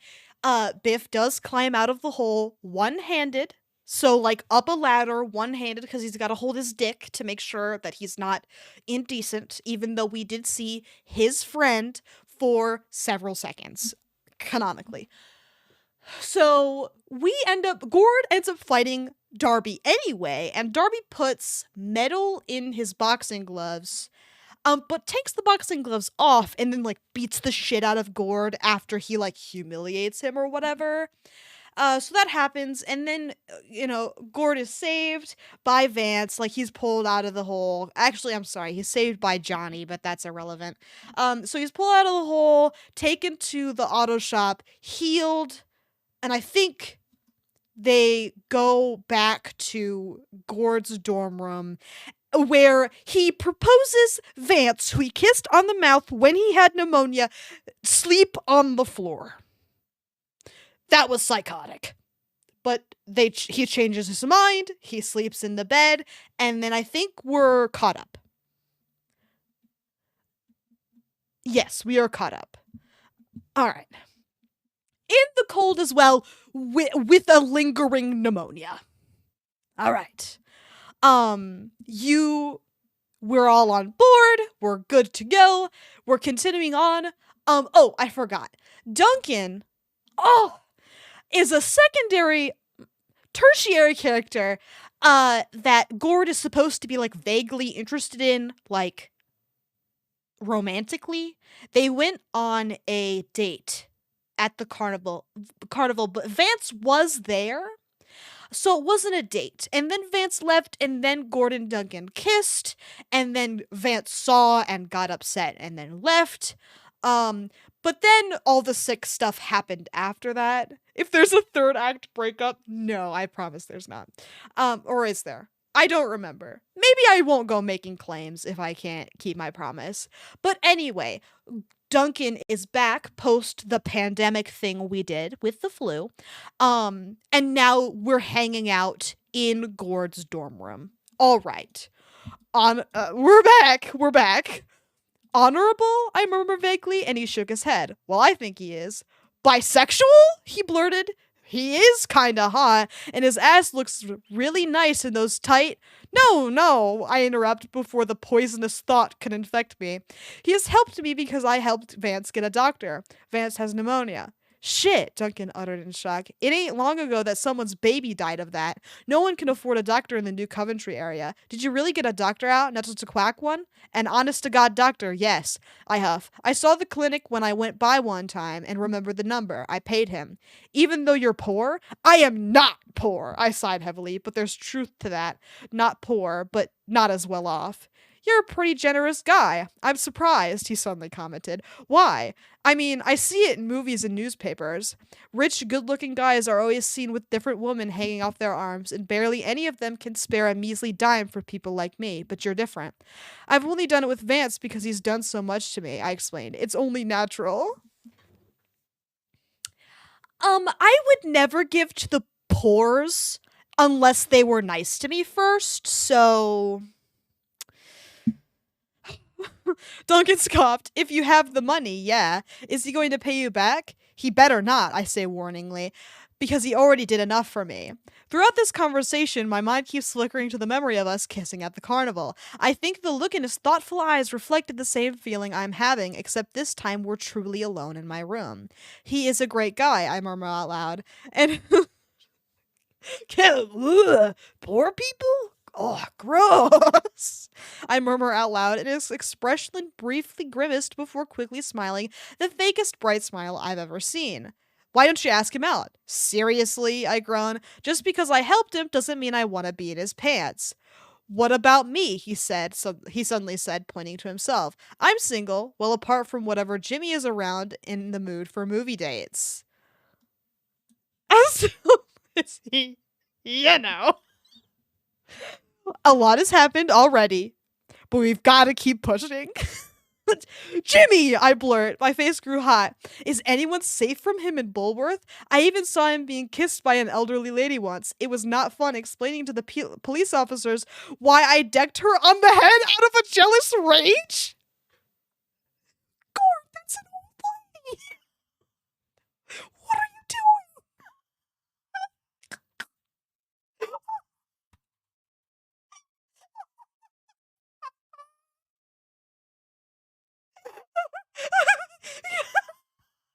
Out of jealousy as well. Like, what are you thinking? What is wrong with you? Anyway, my outburst scared the shit out of Duncan, whose eyes went huge. He kissed you too? I asked quickly, and his mouth dropped like mine did. That slut, he whispered in horror, but his lips twitched into a poorly restrained smirk. Wow, so since he kissed you and he kissed me, then it's like you're kissing me indirectly. Can I have a cringe for your kissing me indirectly, please? Deleting my other comment. Don't kiss. Yeah, that's good. Thank you for the cringe. That doesn't count. I rubbed my forehead. My chair creaked and he walked over to sit beside me with a small grin. Sure it does. He's sitting beside me. Oh crap, what do I want? Huh? I don't know. What? I'm sorry, cooties. I doubt it, I insist. His arm brushed against mine.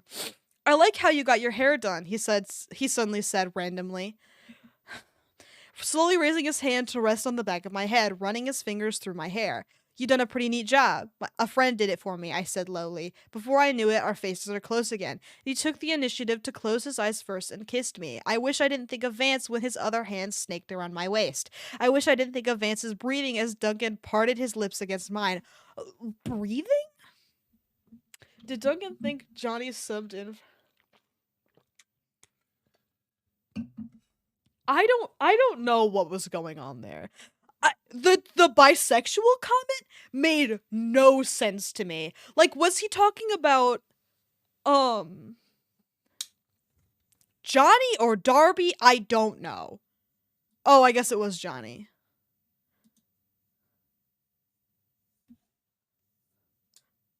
Oh, okay. I'm a little more caught up with that one now. I read it. Apparently didn't care much. Oh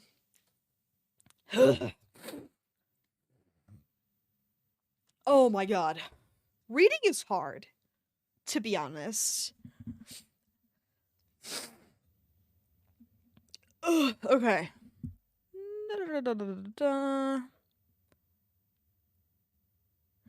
Kissing him back, I moved to swing my leg over his lap, brushing my chest against his, and our kiss deepened. His arm tightened as he... His arm what? As he moaned against my mouth. And briefly parted to kiss my jaw. I was supposed to be drawing parts of the map of Bulworth for geography, and yet I'm bunking off to make out with a school dropout. Thank you for the cringe. My life really has gone on a downward spiral.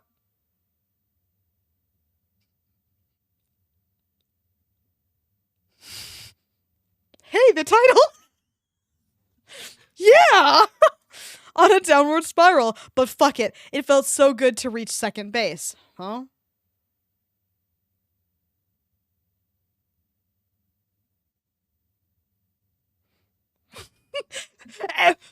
They did. They said the title.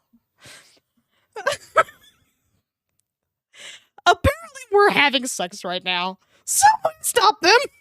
Someone get a prefect. Thank you. Someone call the cops. I've never gone this far before, and I'm not sure I want to stop. Yes, kill. Just as we laid down, shirts off, and being fully ready to go further, oh, thank God, the school PA system crackled. Oh, thank God, God's real. Will Gord Vendome please report to the office? Your mother has finally made an attempt to come. The school? Why would you say that? Shit, I breathed and lightly pushed him away from my neck before he could leave any hickeys. Disappointed, he removed his hands from the waistband of my underwear and trousers and felt his own burning forehead, looking purely in disbelief at how wrecked I look. Thank God, no, me too! There is a PA, but it's not in the dorms, so I don't know why. Well, I guess the dorms have the bell. Like, I think there's a bell everywhere on campus. But that might just be the game.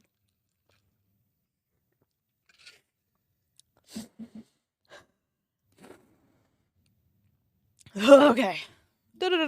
Your mother, he grinned. Does she know you're in bed with a handsome stranger? Come off it, I snore, and snatched my shirt off the pillow, slipping it on. Like she'd want to know about my sexual encounters with common folk. Okay, out of nowhere.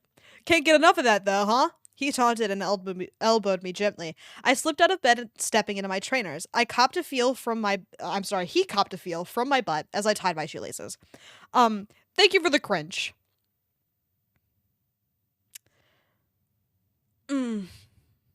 Loved the butt, feeling. Anyway, as he said that, though, Wait, what? What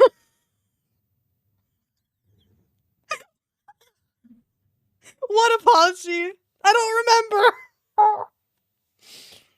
Whatever. We're moving on. As he said that, though, I only thought.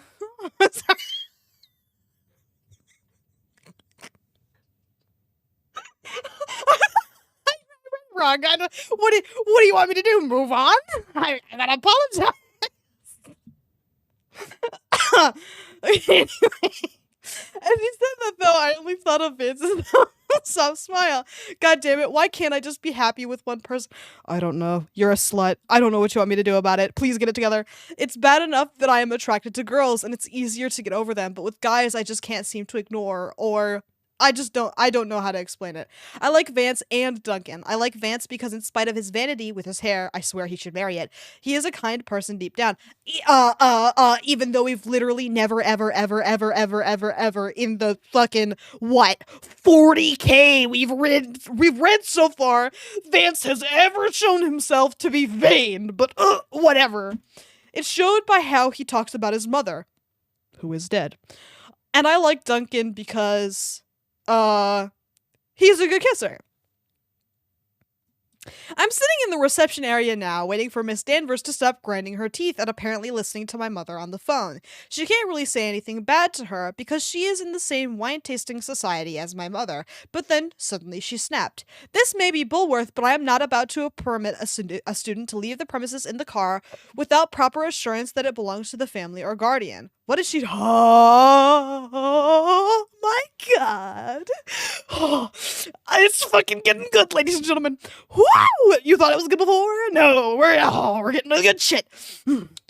Delicious. Okay. What is she talking about?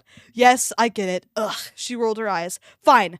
Please notify me ASAP when Gordon is taken to his residence. Without saying goodbye, she slammed the phone down and I shut up. She glared at me. Your mother got someone else to talk to me on her behalf, citing that she has work duties to carry out. What did she want? I asked quickly, much quicker than I intended to sound. Apparently, she has news on your father's condition. Condition? Her scowl melted into an odd frown. Didn't you hear? The prison riot? A riot. Okay, the scroll. It's close to the bottom. Nobody panic. But also, don't look that far. Don't. No, I remember feeling dread crystallizing by. Okay. Dread crystallizing bile in my stomach. What happened? The bag is still up. That's good. She hesitantly glanced at the phone. She got her assistant to tell me to tell you that you are to return to the Vendome residence immediately. There's a car coming to pick you up from the gates in a few. Damn, Crystal! I know that's crazy. In the gates in a few minutes. What? Right now? I guess. And I thought of everything that had happened ever since Father got arrested. What happened to him? Tell me. I can't. Miss Dansworth hissed. I am sworn not to tell you. It's your mother's decision. What? If if it's serious, then why hasn't she talked to me? I shout, and she shot up to her feet, angry again. You will not take that tone with me, she scolded, pointing a long fingernail at me. I will notify Dr. Crabblesnitch about your departure. While I do so, you are to run straight to the gates to be picked up. Your belongings can wait for collection until later on. Now go wait. Right now, I'm waiting by the gates while my father sorry, I fucking read ahead on accident. I do that sometimes, my bad. By the gates while writing updates in this diary. I never realized how heavy it is or how many pages I've written, all since the dreadful news of my father's arrest. But what is going on? A prison riot? What if he's been stabbed to death? What if he's in a coma and mother cannot afford to keep him on life support? What if we live like the townies with no money and no hope? Yet thinking of Vance working to raise his money to support himself gave me a glimmer of hope, and I did help him while we lived together through our sicknesses. Maybe things can work out, even if mother and I have nothing left. I had better take a breather. My head is just swimming. So he was, yeah. He's just sitting there, and he's still going, but whatever. Well, just kidding. No, he's not. We finally left italics. For the first, it's been 6 chapters deep, and we haven't left italics. Holy fuck. While Gord relaxed against the gate's pillar, he didn't notice a stranger approach him quietly from behind whilst holding a syringe and needle. With a swift movement, they clamped a gloved hand over Gord's mouth and plunged the needle into his neck at the same time. The sharp pain made him yell into the leather and swing his arm around, landing a heavy punch on their head, and they staggered back against the wall while the brunette quickly stumbled backwards toward the school. Tripping over a loose paving slab, he fell hard with a tranquilizer, dulling his sentences and clinking his eyelids shut. He cried out weakly, attempting to drag himself, but the potent fluid replaced his energy with tiredness, blocking off all pain receptors as he failed to notice his cut. He cut his hands, trying to pull himself to safety. The bell rang. The assailant looked around frantically before diving to pull the unconscious Gord and slung him over their shoulder, hurriedly running towards a black car that pulled up outside of the gates. The kidnapper yanked the door open, flung Gord inside, and hopped inside just as they turned and saw Duncan screaming and charging towards the vehicle. Floor it! The kidnapper shouted, and the wheels screeched as the car took off down the road, almost hitting pedestrians. Go! Duncan yelled and stopped, shaking all over as he just realized what had happened. He looked down at the frantic tire track with a Y, and then the grass verge with where a blue notebook was lying abandoned alongside a needle and a syringe. His sore throat, raw from so much shouting, quivered and shock hit him as tears sprung to his eyes. He picked up the notebook and he turned as he saw someone else run to him with pure disbelief. The red-haired greaser from the other day, Vance. Gord got kidnapped, Duncan managed to cry out. They're heading to Bulworth Town. Vance's eyes widened as he held his hand over his mouth. He grit his teeth and seized Duncan by his t-shirt. Why didn't you let him out of your sight?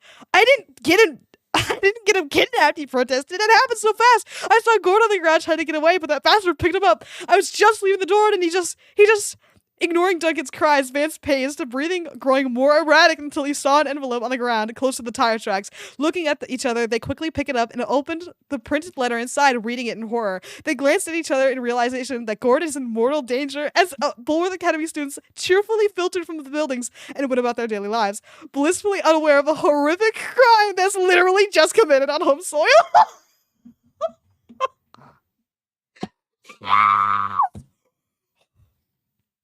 Let's go! Are you kidding me? Yes. I love kidnapping arc. It is my favorite part. Yes. It literally doesn't get any better than this. Look at it. It's flawless. Beautifully written. It's insane. Who made this?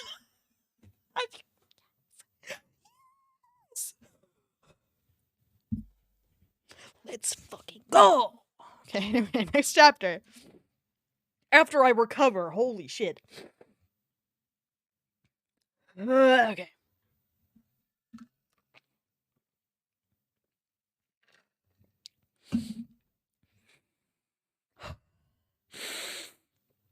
Okay.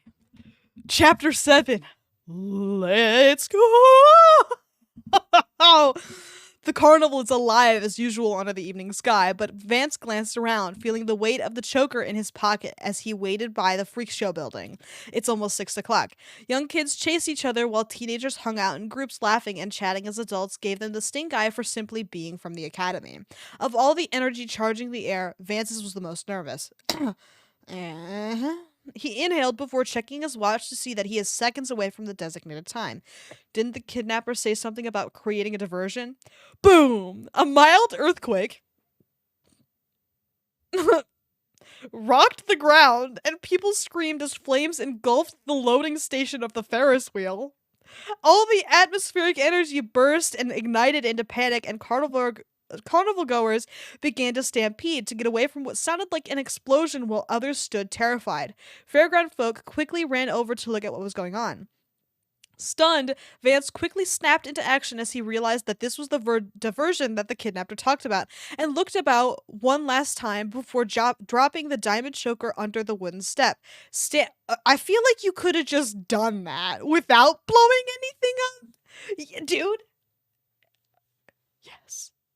It's awesome. It is so cool. It's like a movie. Like a really bad movie. Like that you can't stop watching because it's so bad. Oh man, yes! Yes! Okay. Standing up, he growled and shrugged his leather jacket off, dropping it to the ground beside the steps, and hurried towards the Ferris wheel, deciding that he can't just run away. There were still people on the carriages high above him, yelling for help and unlocking their safety bars to stand up, but shaking from panic and the significantly higher winds. The flames grew more intense, and the workers began to quickly run and grab dirt, sand, and water, throwing them but having little effect. "Let me help!" Vance yelled at the carnival's smallest woman, and she rose her shrill voice. "Get one of those sandbags from the fence over there and grab a bucket," she demanded, and Vance burst into a run, joining the fluctuating numbers of adults. Okay. A weird thing to mention, but thank you. The flames are somewhat under control, but they weren't dying anytime soon, as the flames simply rose higher up the rickety structure. Even a couple minutes later, when the fire department is still nowhere to be seen. Vance's face veiled with sweat as his lungs grew heavy, sand in the bucket starting to make his arms feel sore. But determined to help the carnival folk, he carried on until he noticed flames climbing up the frame of the Ferris wheel. His heart soared at how fast it's burning. What? Why are you excited that it's burning?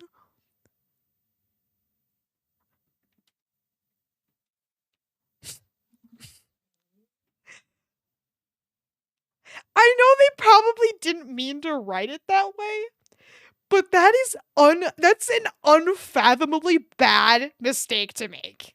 Like, huh? Yeah. Can I get a cringe for his heart soared? The heavy smoke have completely obscured the carriages at the top of the wheel. Whoever's up there will surely die from smoke inhalation. He didn't notice his legs growing weak from remembering something happening to the tenements once, and one of his friends were still inside. A shout. Did someone fucking die and we're throwing that in here right now? Thank you for the crunch. A shout broke his thoughts. "Help!" a girl cried, leaning over the carriage. It looks like Gloria, with her familiar hair buns and her glasses slowly getting coated in ash. Which she... Oh, maybe I'm okay.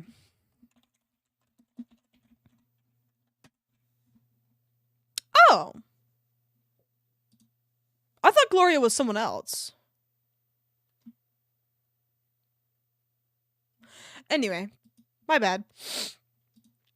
With her familiar hair buns and her glasses slowly getting coated in ash, which she wiped quickly to look down at the fairground folk. "Damn it," Vance whispered, and dropped the bucket, vaulting the fence to get dangerously close to the raging fire, ignoring Dorsey's yelling. He held his arms out, yelling, "Jump! I'll catch you!" Her eyes focused on the greaser. "I'm too heavy," she cried. "I'll break your legs or arms or both." "Just jump," Vance shouted. "Trust me, jump and you'll be safe." The little girl shook and held her breath as she carefully and precariously stepped on the edge of the rocking carriage as she gripped the safety bar that she unlocked.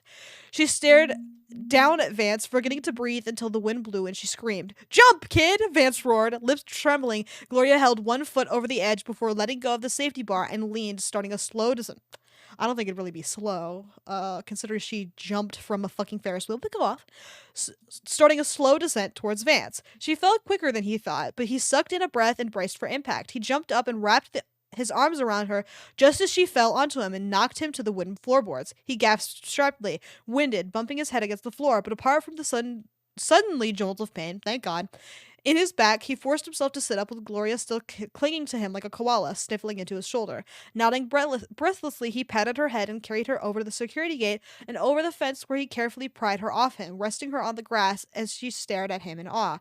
Stay here, Vance pointed at the ground before hobbling back to the Ferris wheel on a strained leg. Crystal, one of the workers, ran over to him and gave him a hearty pat on the back. Good going, soldier. Keep this up and we'll save everyone. Okay, this is a baby you're talking to? Why don't you do it? Vance just nodded and looked up. He couldn't see many people crying for help, but guilt swamped his mind as he looked at the higher carriages where people stopped shouting, or worse. Someone's going to jump, Dorsey yelled and pointed up at one of the higher carriages where a young man stood, clinging onto the safety barrier and spluttering. What? I read a soul, dude, I don't know. Coughing and spluttering at the heavy smoke getting in their face. Vance caught a familiar flash of aquaberry beneath the dull cover and almost physically felt his heart bleed from his mouth. Aww. What?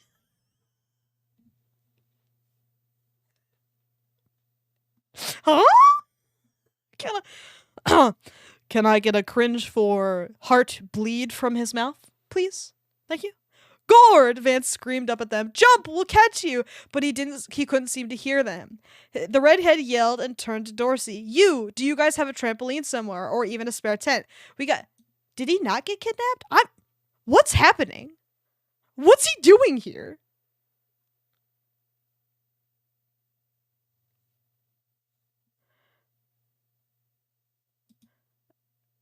Huh? Or even, sorry, I'm just, or even a spare tent? We gotta get something for these people to jump on. The brunette nodded, dazed at his sudden outburst, before regaining shaking composure. Yes, by the merry-go-round, there's a spare trampoline for today's $5 for 5 minutes bouncing tourney. Thank you for clarifying. Just say yes, please. Let's get it. And he and Vance quickly ran past the other workers and returned with a light-framed 6-foot-wide trampoline within seconds of leaving and leveled it by the fence. They couldn't get it any closer as the flames intensified, even melting and flaking the old paint off the cast-iron gates. Fuck! Crystal yelled, and as she almost got singed. Vance certainly did from when he got close to rescue Gloria. Jump on the trampoline! Vance shouted up at the coughing figure. I'll catch you when you bounce off. The figure said nothing but hopped off the carriage, falling through the cloud of thick smoke and landed on the trampoline, quickly bouncing off with a surprised yell and sprung over the grass verge and crashed into the fence beside a shrieking Gloria. Vance quickly ran over, helping the prep upright, but stopped as Justin groaned and said, oh, okay, that makes more sense. As Justin groaned and sat up properly, getting wide-eyed at the greaser helping him. You're the greaser punk. Gord's been smooching, he suddenly spluttered, and Vance punched him in the face.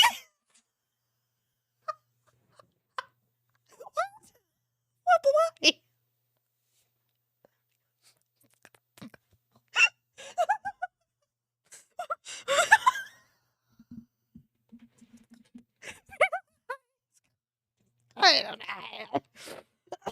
Knocking him out. Thank God. Gloria stared in terror until Vance exhaled to relax. He would have gone hysterical and made it difficult for emergency services to treat his injuries. Understood? No? Okay, I mean, if you want. Gloria could only nod silently, and Vance hurried back to carry on, helping the folk put out the flames the best they could, while more people were encouraged to jump on the trampoline, until firemen marched out of nowhere and began looping hoses at the unstable structure, spraying the sweetest burst of icy cold goodness in the whole world.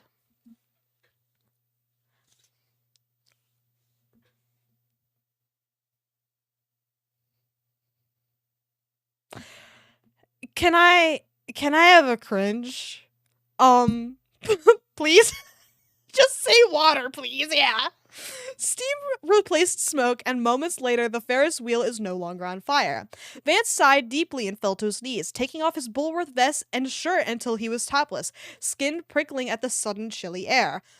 An ambulance worker approached him, but he shrugged them off to look at the group of people who jumped onto the trampoline. No Gord, just random adults, but their chatter grew with disdain and poisonous accusations of health and safety breaches.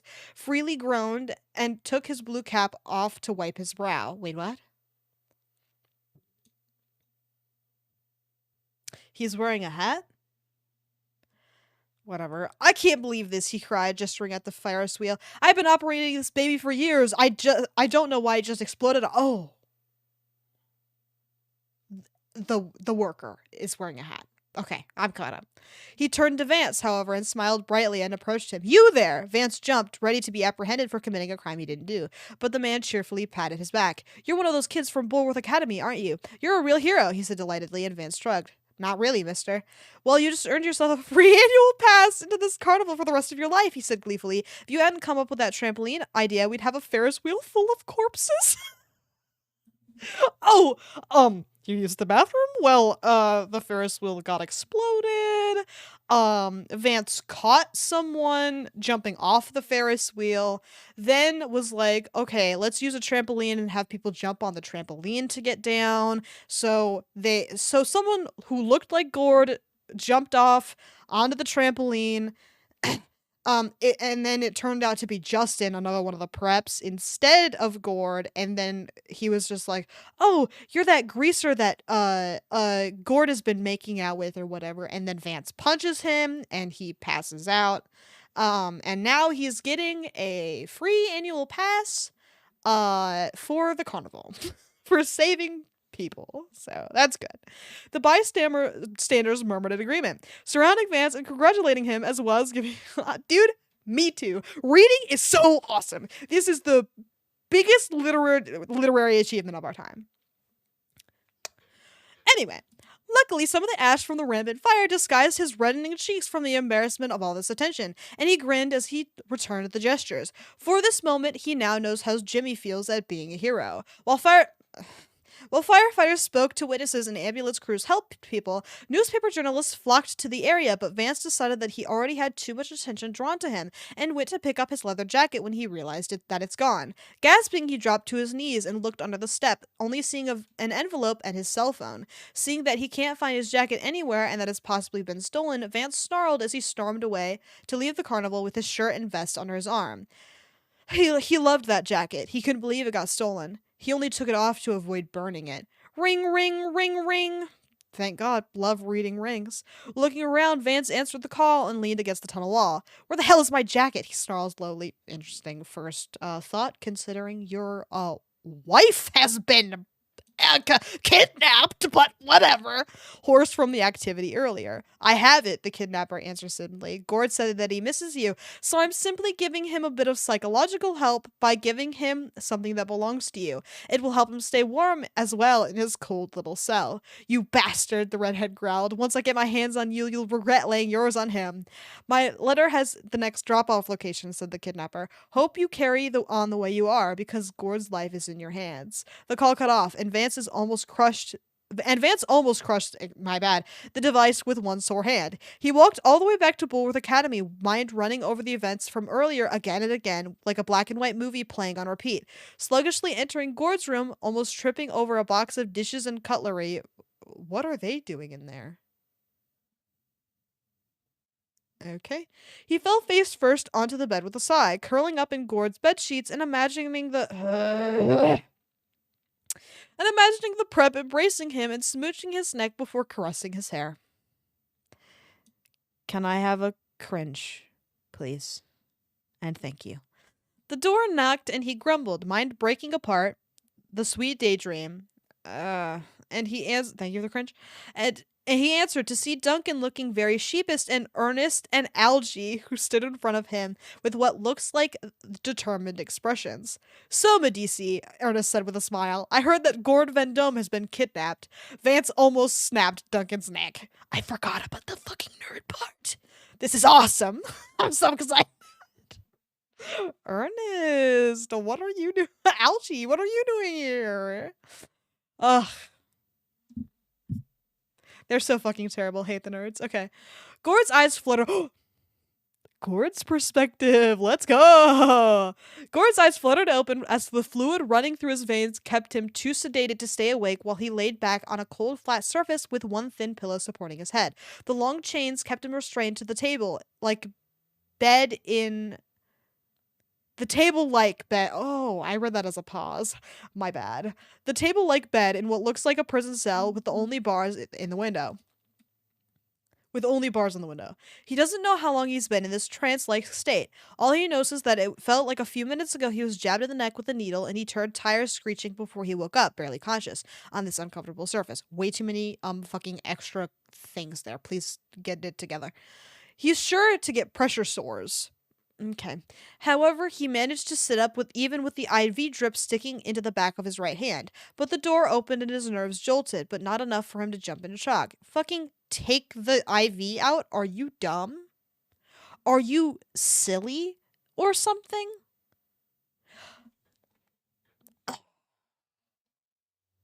I can't fucking believe this. Are you? Okay.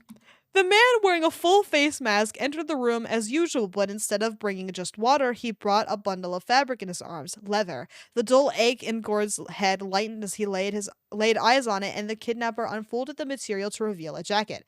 Vance's jacket, he said coolly, tossing it over, and Gord barely caught it. It's heavy. Now will you stop crying for him in your nightmares? I can't believe they fucking added that. And left, closing the metal door and locking the 3 locks on it. Wow, 3 locks. Little excessive, but go off. Without thinking, the prep embraced the material, burying his face in it. He said nothing, rather like the past few days, as the sedative made him too relaxed to even consider wasting energy to speak. And without thinking, he draped the jacket over his own shoulders, imagining Vance hugging him from behind as he laid back down on the solid bed. An uncomfortable bulge in the jacket pocket bothered him, and he dipped his hand in there to find his Aquaberry Star diary. It's insane! Take the IV out. Normally, they put a little piece of tape with the IV to make sure it stays there. So just take the IV out a little bit and then keep it taped. So they can't really tell that you're not.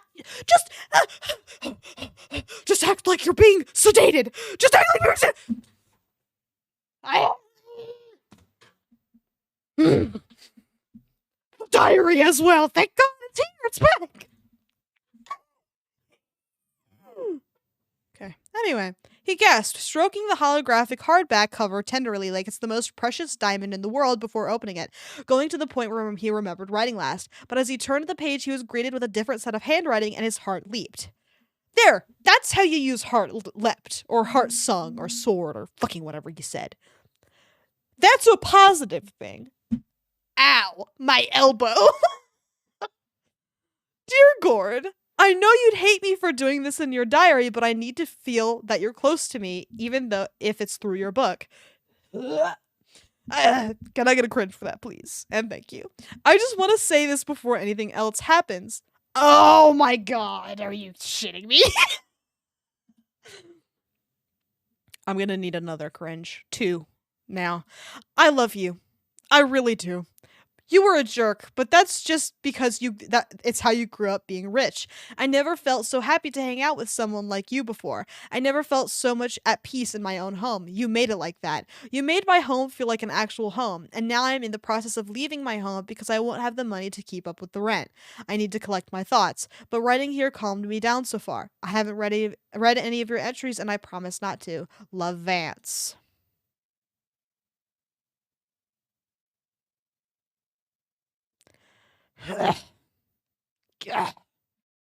God, that's awful. A lump froze in his throat, only to be replaced with a dry sob, and for the first time in ages, fat tears spilled down his cheeks, and he hugged the diary, not caring that he creased some of the pages as he did so. He noticed that the pen is still clipped into the book, and he carefully tugged it out of place to write beneath the entry. Fat tears. Okay, the PH was really good. Thank you for that. Classic fat tears moment. But then as he turned the page, he saw more entries and his mouth dropped. He stopped caring that someone else has written his private diary. Okay, it didn't seem that you ever fucking cared, but go off. But surprise overtook him that Vance actually carried on and actively took over his journal. He read the next entry. Dear Gord, Duncan and I had a discussion. We will do everything we can to save you, I swear on it. Duncan isn't a bad guy, but there's something nerdy about him. But if it means he's secretly brainy, then he'll be vital to help me save you. I know it's really risky, but I told my gang about your kidnapping and they were all in shock.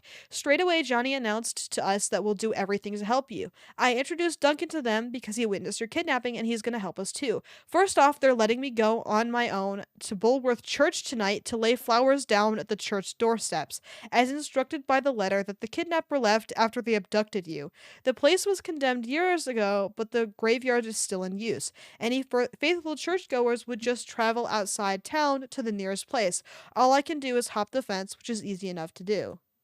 What? Well, happy 9:05, everybody. What?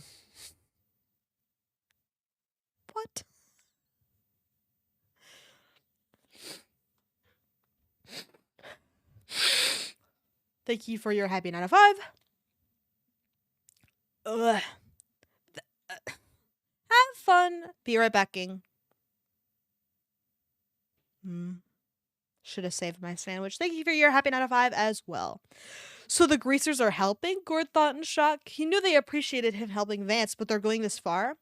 Dear Gord, mission accomplished. I didn't want to use flowers that were already laid in the graveyard, so I picked some dandelions from the football field. I got weird looks, but I was guarded by Hal and Lefty, so things went quietly. But I also tied a yellow ribbon around the stalks just to make it look more presentable. Then, as the letter stated, I came to the graveyard and hopped the brick wall to walk to the front doors. Some of the guys were waiting in the bushes, being well hidden and armed with catapults. I laid down the dandelions on the stone doorstep.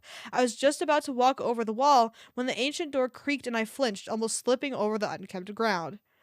Oh my god, he's doing what fucking Gord does and he's writing a fucking story in the journal. I'm gonna lose my goddamn mind. So, somebody do something. A piece of paper slipped through the crack in the door, but I ignored that and ran to the door, seized the handle, but the bastard inside locked it. They locked themselves inside. God, I can't take the journal shit seriously anymore. Like, you showed that you have a big enough brain to write in the third person. Please, for the love of Christ and God, just write normal. Please. Anyway, show me your face, you cow. I yelled and barged against the door, but it's oak. Thank you. I'm not going to be able to break it with brute force. So did I. Nope. There's more. Can I get a cringe for it's oak? Thank you. But I'm not going to be able to break it with brute force. Believe me, Gord, I really wanted to break inside and snap that fucker's neck. But I grabbed my pocket knife, pushed it between the gap in the double doors, and lifted it, thank you, the cringe, to lock, oh god, and lifted it to flip the lock open. These kinds of doors would have simple locks that are easy to pick. I opened the door and stumbled inside the dustiest smelling place I've ever seen. The criminal was nowhere to be seen, but a small window beneath the mighty mosaic overlooking the large room of empty pews was left open. The monster escaped while I fucked up.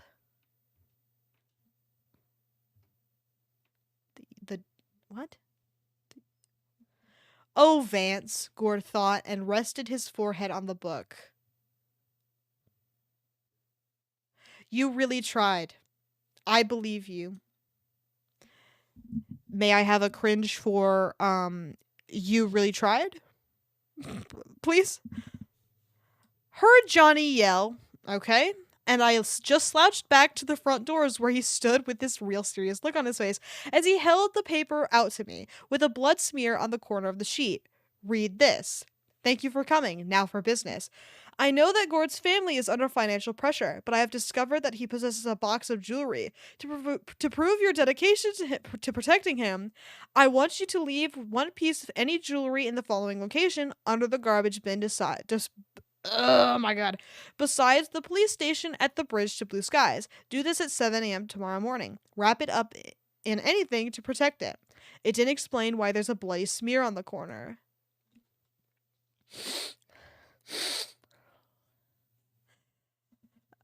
Vance! I heard Johnny yell, and I just slouched back to the front doors where he stood with this real serious look on his face. Wait, did I already read this? No, they just said real serious look on his face twice. Oh, you can't do that. You can't do that.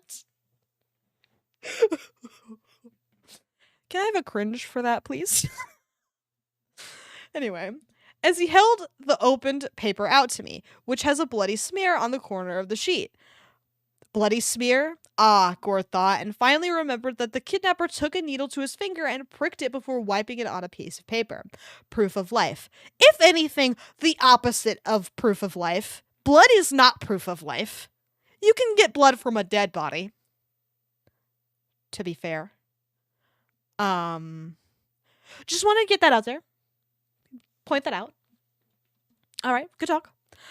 I'm sorry, Vance. Hal jogged into my vision, sweating. I didn't know that back window could be opened. It should have been sealed shut when the place got shut down. Lefty panted as he stopped by his side. I got Peanut to scout the back alleys, but he reckoned that the kidnapper... British people say reckoned, not greasers. But okay. That the kidnapper made his escape through... Well, British people and Southern people. Not greasers. Made his escape through the bushes. I'm sorry. Duncan also arrived, looking worried but saying nothing. I just pushed past him with the letter in my fist and made my way back home to an empty apartment and hid myself under layers of blankets. After an hour of sleeping, I wrote here in front of candlelight. Okay, you fucking nerd. Turn a light on. Oh, I forgot he can't afford his house, so the lights are out. Right in the dorm! Anyway. Oh, Vance, Gord thought, and gave the page a gentle headbutt.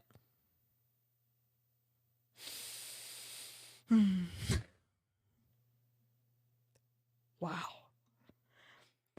Can I get a cringe for a gentle headbutt, if you please? He is not even sure how long he's been unconscious due to the drugs that's been circulating in his body. Thank you for the cringe. Affecting his senses in sluggish ways. So he can't even begin to fathom how long the others have been looking for him. Only one way to find out. He carried on reading. Trilla. Oh, I'm sorry you're late, because you've missed quite a bit. Gord has been kidnapped.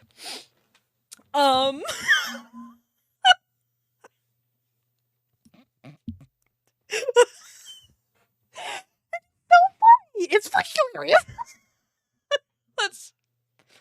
But anyway, I hope you're well. I hope it's good. Just a day in his life. Yeah. Classic Gord moment.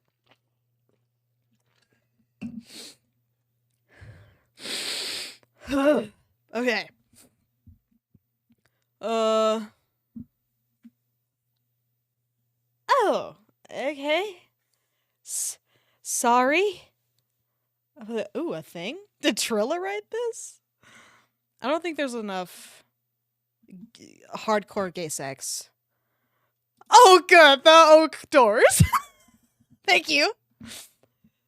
Sick AI. Huh? Oh, are you still sick? Damn. My condolences. Get well soon. God, I love that it's directly underneath the bad Gary image. That's still there. I'm not deleting it. In fact, maybe I'll give it a pin.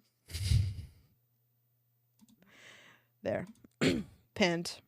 So now anybody can look at it anytime they want to. Anyway. Okay. Dear Gord, the other guys are amazing, really, but for context, Trilla, we're reading in Vance's perspective now.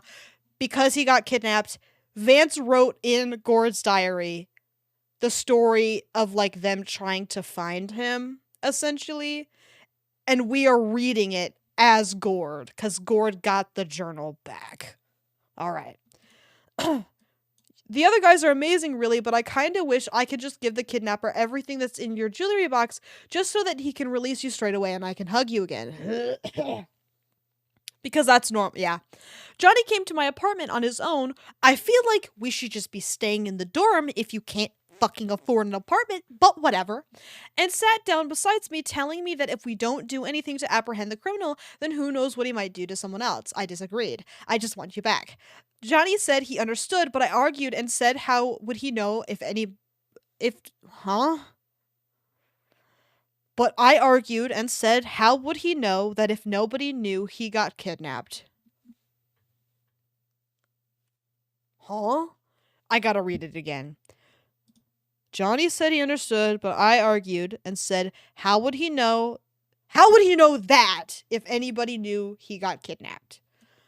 Thank you for the cringe. If I have to read something 7 times to understand it, holy fuck. Very cringe. Okay, go on, create your own sentence. Yes, they love doing that. And they love being objectively wrong as well. It's awesome. The flu? Just like the fanfiction? Sorry. Anyway. Lola dating someone else is not the same thing as being kidnapped. What? Okay, Johnny asked me if I knew where you kept your jewelry, and I did, but I'm not telling anyone apart from Duncan. Since the kidnapper saw Duncan, he'll know that he'll probably help me get you back. Gord remembered being kidnapped while most students were in their lessons. What were the chances of him being snatched right on the academy's doorsteps and right after he got the phone call from his mother's assistant? But relief washed over him as he read that Duncan saw him get abducted. Another cringe, my lord? Yes, if you please. Because I kicked Johnny out my apartment. That's another one of my favorite things that this fic does. It just doesn't write the word of. It's 2 letters. Anyway, and I went back to Bulworth Academy. I completely forgot about the lessons today, but damn it, Gord, you've been kidnapped. I'm not going to think of anyone else but you. I swear, not until you're safe again. Parenthesis, Gord blushed as he read that. Is it? No wonder. Love you, Trilla. But, like, in writing, too, like, it's proper grammar to say of. Whew! I mean, like, verbally, I don't think it would bother me as much. I love another cringe Ballard. I was like, wow. Ballard? That's so hot. I think it's different verbally. Like, if you say out my apartment verbally, go ahead. Do it all you want. I really don't fucking care. But if I have to read it... Anyway, ow. Can I get a cringe for Gord blushed as he read that? Thanks. Students wandered about as usual, nervous about violating curfew in about 10 minutes. But I went into the boys' dorm and ignored a bully telling me to wedgie myself and entered your room. Shutting the door... Thank you for the cringe. Shutting the door behind me and lodging a chair against the handle. I don't want anyone to interrupt me. I looked under your bed and found the suitcase, and I pulled out and opened to find the box of jewelry. I flipped the lid open to find a lot of pieces of rings, earrings, necklaces. I didn't think you're a necklace kind of guy. Okay, thank you for telling me. But some of these earrings look brand new and expensive too. I picked out a pair of platinum earrings and pocketed them with some clean tissue. Hopefully these will do. But now I wait here. I had a peek at your things. I'm really sorry, and I didn't mean to, but I happened to open a random page in this diary at the carnival from when we went with Duncan. Okay. I'm gonna react in a minute.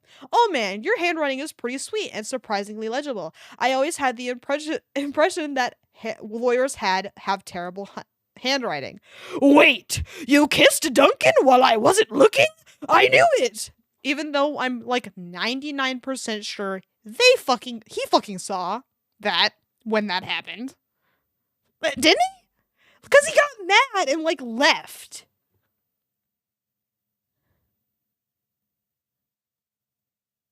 So why was he surprised? Did you just say you wouldn't read the diary? Okay, oh no, you opened to a random page. Don't read it. Wow. Don't read it. Easy difficulty. Boop, just close it. Really easy. If you see like a word, sure, fine, whatever. Boop, just give the close. Just give it a quick close. It's not that big of a deal. Whatever. Gord almost broke his silence with the biggest scream. Knuckles growing white as his grip on the diary grew tighter as he stared in horror at that sentence. He knew Vance probably guessed they kissed, but the diary just confirmed it. Okay, I get that you'd be nervous if a guy saw you kissing another guy, but Gord, we ain't dating. At least I think so. I wish I could tell. Our first kiss was just me being desperate because I thought I was really going to die, and I thought that I'd pass in peace if I was kissed. God, that's a first in prison, even. I feel like that's a good idea. Our second kiss was sweeter and I wanted it to last longer. I admit reading how heated your kiss with Duncan got me hurt pretty deeply. But as soon as I get you back, I'm going to ask you out properly, and when I do it, it'll be with flowers. He sighed deeply, not sure whether to feel relieved or sad. I just took a deep breath and I'm not so sad anymore. But now I got other problems. This is so fucking irrelevant. Why is this here? Actually, I'm not rescuing you. Oh my god, that would be so funny. He should. Bye, Gord. I have other issues. See ya. I don't know if I can do my newspaper delivery and other jobs without feeling distracted by our kidnapping. I hope you won't mind me borrowing your bed. I'm going to interesting that you decided to fucking read. I'm right by candlelight in your own apartment when Gord's room completely fucking available to you, but whatever. Me borrowing your bed. I'm going to come up with a crazy plan starting tomorrow, but don't worry, I won't do anything drastic. Thankfully, your alarm is working because I'm going to put those earrings under the bin at 7 a.m. sharp tomorrow. Gord doesn't even remember those particular earrings, but he still grumbled, feeling miffed that his jewelry was being used to pay his ransom. Okay, what else do you want to be used to pay his ransom? To your ransom? Do you want to be kidnapped still?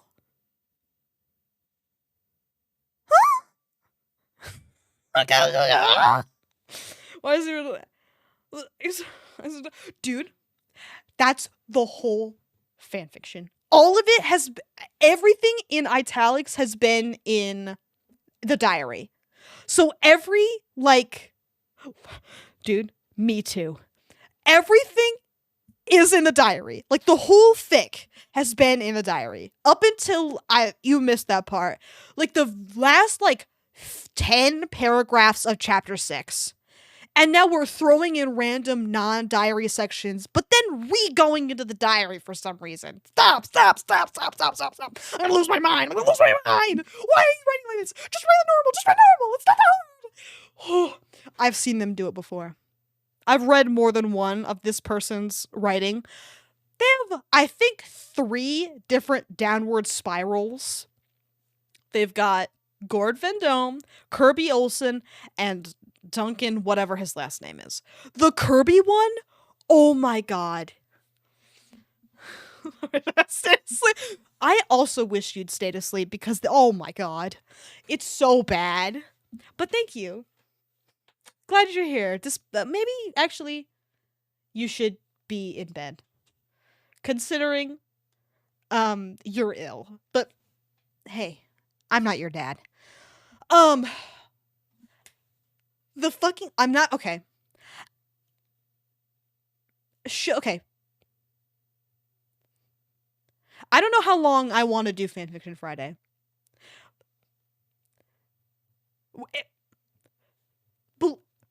I'll do a poll.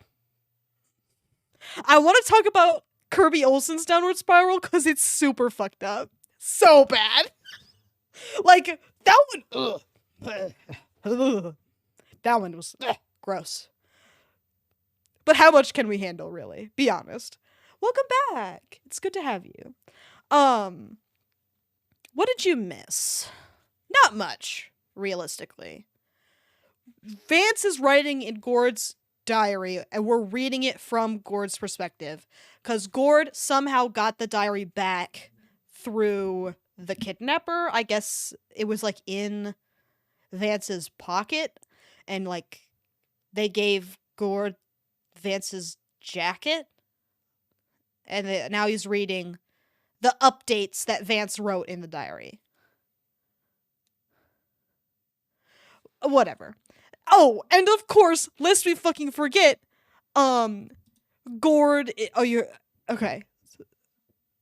And Vance really hasn't done anything interesting, realistically. So thank God you didn't miss anything crazy, unlike the last couple times. But also Gord was like, haha, oh, my jewelry is being used to pay my ransom? Ew. Huh? What do you mean? What are you saying? Stop.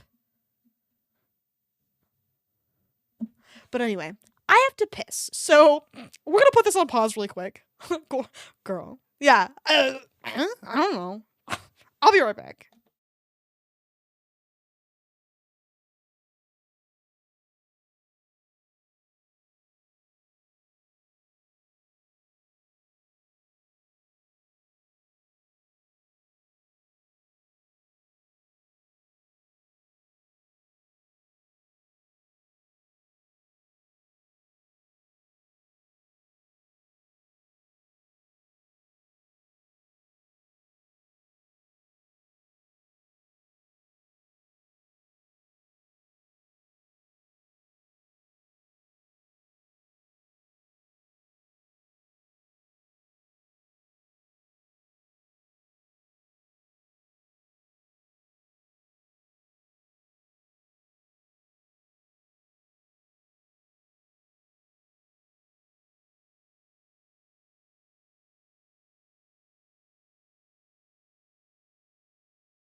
Okay, I am back now. Ooh, tortellini. I hope it is good. Have fun with tortellini. Okay, where the fuck was I? Oh yeah, Gord doesn't even remember those particular earrings, but he still grumbled, feeling miffed that his jewelry are wow, are being used to pay his ransom.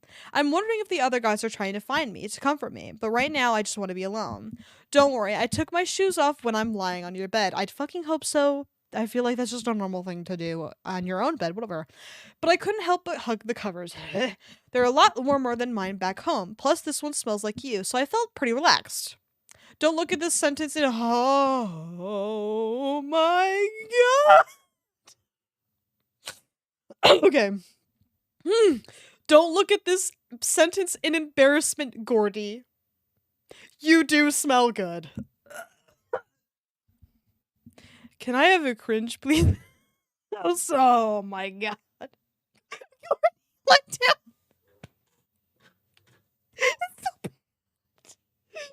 down. Oh, two cringes, thank you. I'm honored. You're both on your game. On your cringe game. Okay, anyway. Oh my god, Gord spoke for the first time in ages, and his voice came out far deeper than he expected, and almost crapped himself. Can I have another cringe, please? He coughed, but his throat felt bone dry despite being given all those cups of water by his kidnapper. Dear Gord, day one since kidnapping. That all that happened, day one? Thank you for the cringe. That was all one day? Are you psychotic? Wait, what?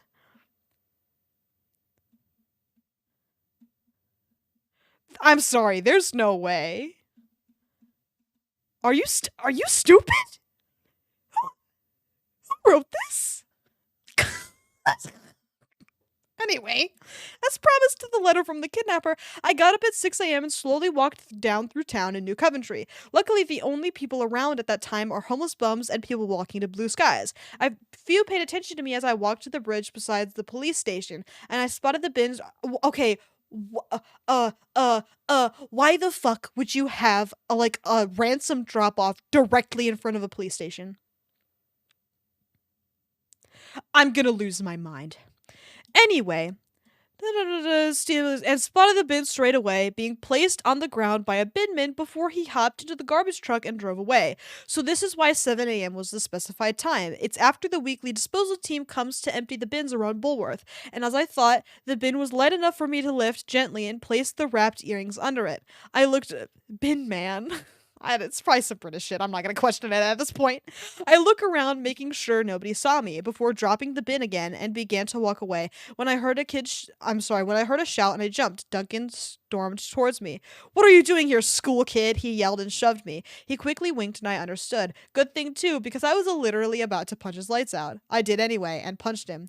"Get a job, bunface," I taunted as he held his chin and I ran away laughing. I knew he was just pretending, just in case that kidnapper was looking out for us, but it felt good to punch that stupid face knowing that it slobbered all over you. It felt much more realistic. But now I got okay, what out of is garbage? Yeah, that's what it felt like. Thank you for wow! British person translator in chat. Thank you, Trilla. Wow. So cool. But now I got a problem. I don't know how to get further messages from the kidnapper about you. Maybe he'll keep asking me for more jewelry until we're out. I thought of my apartment since I'm in the area, so I went there, putting my key in the locks, but it wouldn't work. I sighed and went to see my landlord across the hall and asked him why he changed the...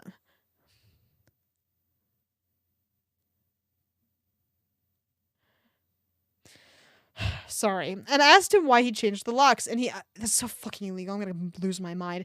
And he said that since my parents are dead, that it means nobody is going to pay him for rent and the other utilities. I panicked. "Wait, just let me take my stuff out at least. I promise I won't slick off." He rolled his eyes. "Fine. Thank you for the cringe. But you got all day before I start throwing stuff in the heap outside. And also you had a phone call earlier from some weirdo who says your friend is sleeping over at their place." "Who?" Some Gord dude. That guy said he'll mail you stuff here, but I told him that I'm kicking you out today, so I just told him to ship whatever he's got to the school instead. Thank you." And thank you? He's evicting you. Fucking thing. And for the rest of the day, instead of attending lessons, I was moving some stuff back to your dorm room from my place. I begged for help from the other guys, but they were busy, so I spent the whole day moving stuff back and forth from New Coventry and the academy. By the time evening arrived, it's to the academy, but fuck, whatever. It doesn't matter, but it pisses me off anyway. I was exhausted and flopped on your bed. I'm really sorry for using your room like a storage unit, but I also had to talk with my landlord over a way to pay off the outstanding rent from the past month. Actually, fuck you. If you're evicting me, I'm not paying the rest of your goofy ass rent. I'm sorry, I'm not gonna do it. Oh, you're evicting me? Suck my nuts. Anyway, I told him that he could sell the furniture and everything else. It really broke my heart, Gord. I couldn't bring my mama's clothes with me, only her photos from her past. I just gave my dad's silver trophy to the landlord as collateral, and it seemed to work because our negotiation on rent payment stopped. I sat down on the sofa for the last... Man, so much bartering happening. What the fuck is going on?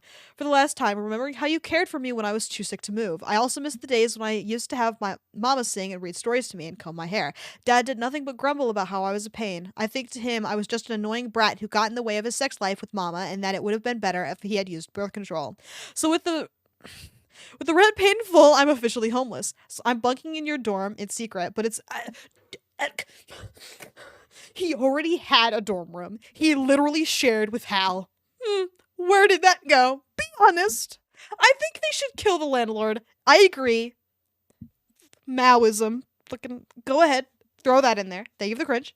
A lot of self-pity as well. But honestly, I think he's earned it a little bit. His mom did die. His dad did die. His little baby thing also died. And now his weird boyfriend thing has been kidnapped. He may be a little self-piteous as a treat. This is his villain origin story.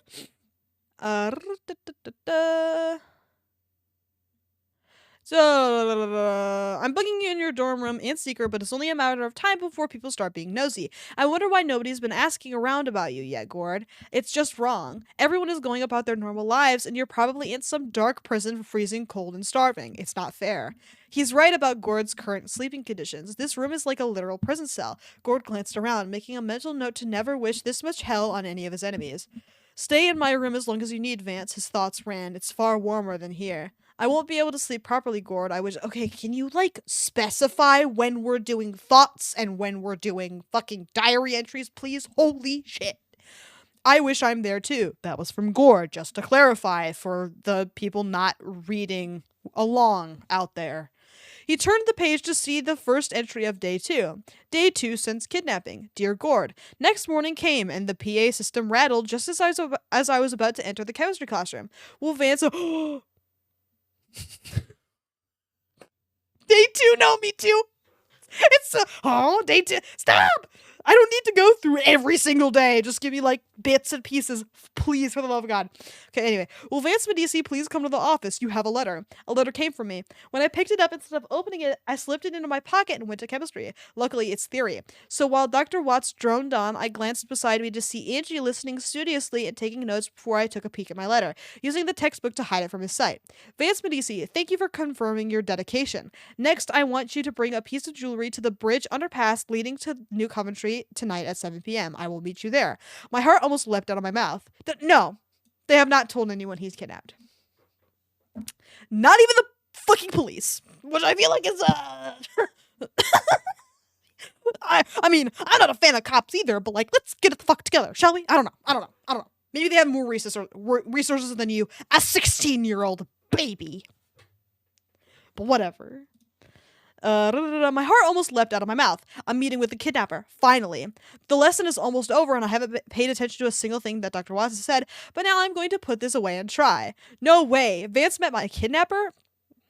I guess we're as Gord right now. Gord thought in shock and froze when the door to his cell rattled. But it's just a very strong gust of wind that blew in through the bars of his window. He still wore his normal clothes, but the biting wind still pierced his skin and he shivered violently. Dear Gord, 1 hour until I'm to meet the kidnapper, with another piece of jewelry, a gold chain necklace with ruby beads in between the links. But I also got a potato gun ready so that I can knock him out and force him to tell me where he's hiding you. Tonight, I'm bringing you back. Gord's heart leapt up and he sat up, looking at the door. Tonight? As in this very night? Well, okay. Let's fucking read forward a little bit. This guy's gonna grow up. If we ever see him grow up, he's a shit negotiator. It's like, I've got a potato gun. All right, man. You're 12. Pull it together. Gord's heart leapt up as he said, blah, blah, blah, blah. Vance is coming to his rescue. Joy filled him so much he could just rip this stupid IV off his hand and run away. Maybe already do that. I don't know, man. You're free to do that. Clearly no one is watching you. Just go, boop, and then you're good. Boop, you're done. That's it. Then do it. Literally. I'm gonna lose my mind. Anyway, thank you for the crunch.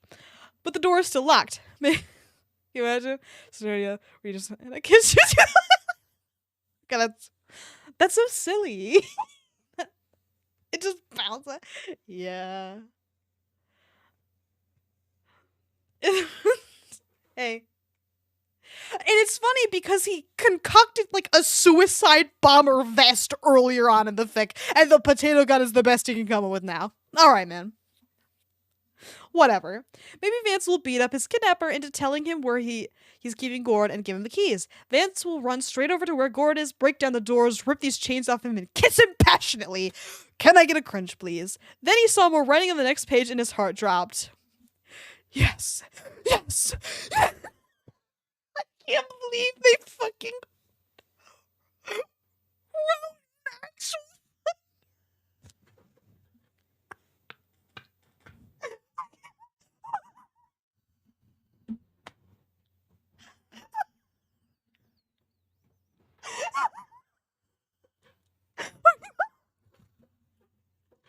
the dedication. Yes. We we literally love to see it. I don't even need these on. I don't know why I insist on wearing them. That's so good. Oh my god, I forgot they all. Okay, I'm gonna read it and then I'm gonna point out what I'm so sorry, Gord. I'm sorry. I'm so sorry. I'm sorry if I had come to the school sooner for my paper round, I would have knocked that bastard out. I would have killed him. I hope that you'll forgive me. I really do. I want you back safe and sound.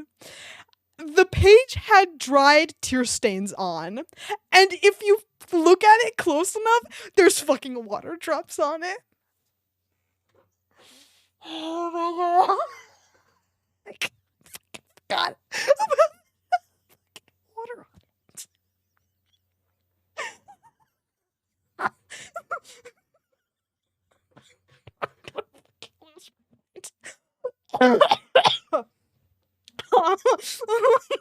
That's dedication. Capital D. Let's go. Oh my god, that's so fucking funny. I fucking love reading and being alive. Like, these other people are like, wow, my significant other makes me want to live more. My kids, like, that's the reason. My job, like my hobbies. This is what does it for me. This is why I love being alive. This is the funniest shit I've ever seen in my life. I'm fucking flabbergasted. And they didn't even write on the lines properly. Like, what are you doing? And Trilla, me too. I'm glad you got to see this. Because that's so good. Yes. Fuck. Okay, anyway. Oh, okay, anyway. The page has dried tear stains on. Gord almost felt himself cry, but he flipped the page over before he could stop. Hey, Gord, it's Duncan. New guy. Awesome. Let's go. Throw in a third guy. I'm sorry for writing in your book like this, but Vance just threw it from your dorm bed and he's crying too much to focus on anything. That idiot could have been killed if I hadn't stepped in to help him. So keep in mind, at the beginning of this chapter, there was the scene. Everyone get your own journal, yeah. Or like put pages in this one. Thank you for the cringe. I don't know, man. I don't. The beginning of the chapter, Vance like saved a guy from like okay. Gord was kidnapped. They receive an envelope at that location, like at the front of the school. I assume that envelope told them to go to the carnival, drop off some of the jewelry at the carnival. That was what the first scene was, right? Then we get further into the chapter, like after a little bit of Gord's perspective, then it's day one. Like, we do a bunch of shit, then it's day one since kidnapping. So, like, he does a bunch of stuff. It's assumed that before anything that he wrote down was the carnival stuff. Then he writes more. That all happened in pre-day one. So, I assume the day of the kidnapping this happened. And then we cut to day one. A bunch of shit happens in day one. And then we cut to day two. We are in day two right now. We were supposed to save him day two. He has not been saved. I'm fucking flabbergasted on the timing of all this. Like, what does it all mean? What does it all mean? Okay, anyway. What happened was, I secretly followed him to the bridge underpass to New Coventry because he was acting suspicious walking out of the school. I was going to meet him about helping him and the other greasers to find you, but I just followed him instead. Then he stopped under the bridge and it was real quiet. No, don't say that. Oh my god, we're not even finished with this chapter yet. This is terrible. Okay, I'll get as far as I can, but I have to stop and like screenshot where we left off. God, that's terrible. And not many people walked around. He kept checking out his watch, but nothing happened. I was hiding in the bushes opposite the motel so I can see what he was doing when I looked at the Yum Yum Market and noticed his long black car parked there. It's been there for a while, but then suddenly its lights came on and the tires, with a Y, screeched. It was heading towards Vance without The idiot didn't even realize that he was in its way. I shouted and grabbed his jacket and yanked. Okay, maybe the carnival happened after. because he's still wearing his jacket at this point, and yanked him aside just in the nick of time. We fell to the floor, gasping, and watched as the car slowed down briefly, but then something fell out the window and it sped off again, disappearing around the corner and towards the main street. "What are you doing?" Vance shouted at me. "I saw you leave on your own. You should have told us about the drop-off," I argued, and he stormed off to pick up the letter that the driver dropped, and he opened it. "Vance Medici, consider this your first and last warning. I understand that there is an interloper working with you and seeing as they witnessed me kidnap Gord, but make sure that they do not blab to anyone, especially the police. I have eyes everywhere. Come to the public payphone near the beach in 10 minutes and follow the phone... and phone the phone the following number on this letter. It's single use only." So, as instructed, we both went to the Why is it in not italics? Okay, whatever. So, as instructed, we went to the public payphone. I spared some change, and Vance quickly punched the numbers in as we both crammed into the phone booth to listen. I guess. That's the only way you'd get this much detail in, like, a diary entry, so I just don't understand. To our disappointment, a distorted voice greeted us like they're using one of those voice-changing machines at the movies. "Who is this?" "Vance. Vance Medici." "Excellent. I won't need that necklace you're holding tightly in your right hand." "Thank you for specifying." Real good. All right. Thank you for the cringe. I and Vance almost shat ourselves. Can I have another one? It got really bad really fast. He's holding a necklace in his right hand. I can't. Thank you for specifying again. Really awesome. We both glanced around, but there's not many people wandering about. Could he be hiding and using a cell phone? Yes. Fucking idiot. Jesus. "What do you want?" Vance asked quickly. "And tell me that Gord is okay." "I don't lie, and I won't lie. What I want is for these transactions to go smoothly without any outsiders stumbling in your secret." "I can promise you that nothing will go wrong," Vance burst, and I put my hand on his shoulder, mouthing "calm down." But he grimaced at my touch. It's just that it's not every day that a friend gets kidnapped. With a young man like him, it's only a matter of time. There's probably interesting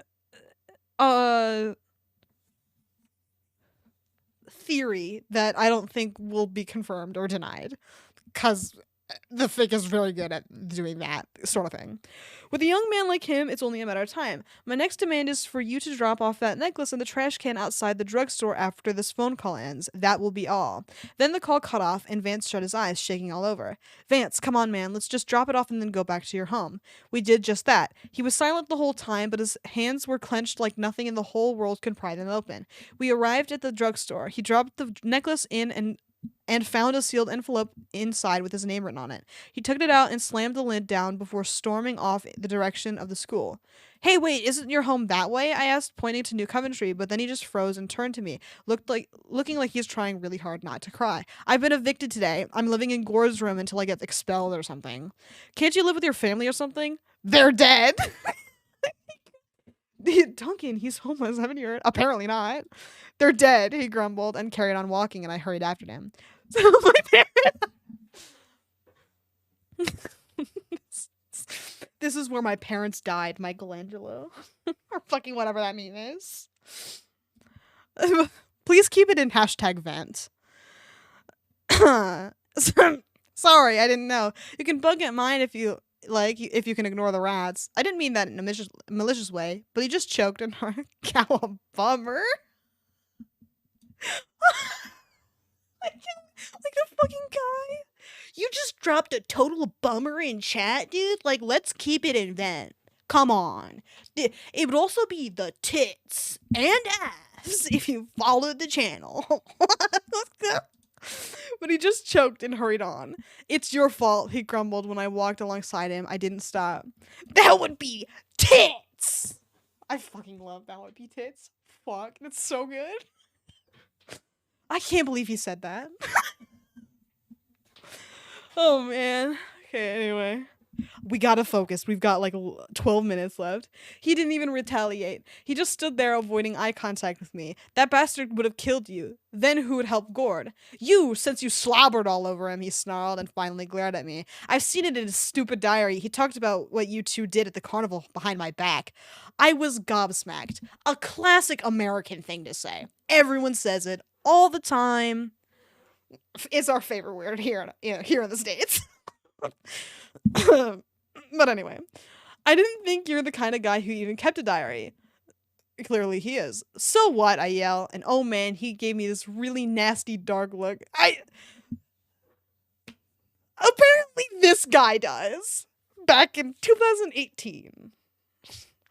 Maybe it was a thing back then. Who knows? Maybe we just weren't around for it. He didn't say that. Him and Leia. Yeah. Because that one also happened, lest we fucking forget. Thank you for the cringe, by the way. This nasty dark look. You ain't his boyfriend and I'm not his either. What's the problem? Are you gonna let that small thing hold you down because you're too chicken to admit that you like him? He said nothing, but walked away through the school gates. I followed after him, and a prefect yelled at me, but I ignored him, and we ended up in your room, where we sat on the bed silently. He pulled this notebook from under the pillow and began to write in it, saying nothing while I watched him before tears spilled down on his face, and he threw the notebook to the side and held his face.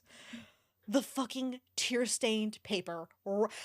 Imagine what it would have been like to witness the creation of the tear-stained note for this fanfiction. Oh my god. History in the making would have been amazing. Wow. Wowie. Note made right there. Crazy. Okay, anyway. So that led to me writing in here while sitting at your desk. I think he's fallen asleep from enough fitful crying, but poor guy. Imagine having to do all this to save someone and you can't get anyone else involved or you'd get hurt. I'm involved now anyway, and so are the other greasers. But it's only a matter of time before something happens, and I hope it doesn't. We'll save you, Gord. Gord breathed in relief. At least Duncan is in the bandwagon, but when he gets back, he's going to have to pull them aside for a serious discussion on their relationships. Oh my god, that's so fucking lame. Shut the fuck up. Day 3 since kidnapping. Holy shit. Dear Gord. Hey Gord, it's Vance. Sorry that Duncan ruined your diary with that chicken scroll. But anyway, the letter that I got from the drugstore trash can has instructed me to leave more jewelry in the specified locations at different times of the day. And I mean today. We had a panic at one point because at 8:55 a.m. and the first location was the letterbox to the Spencer Manor, where we're meant to put something in at 9 a.m. I'm sorry, at 9 o'clock. I just made up the a.m. I like to do that sometimes. I'm a little silly. Luckily, I borrowed someone's bike and raced all the way to the house and shoved a ring in there exactly on time. Then I left. Before I left the dorm, I stuffed some gold rings in my pocket just in case. Next, I went on a wild ride to Blue Skies, to the chem plant where I placed a piece of jewelry inside a shipping container with a turtle logo printed on for 9:30. I swear the kidnapper just wanted me to go on a wild goose chase. Next...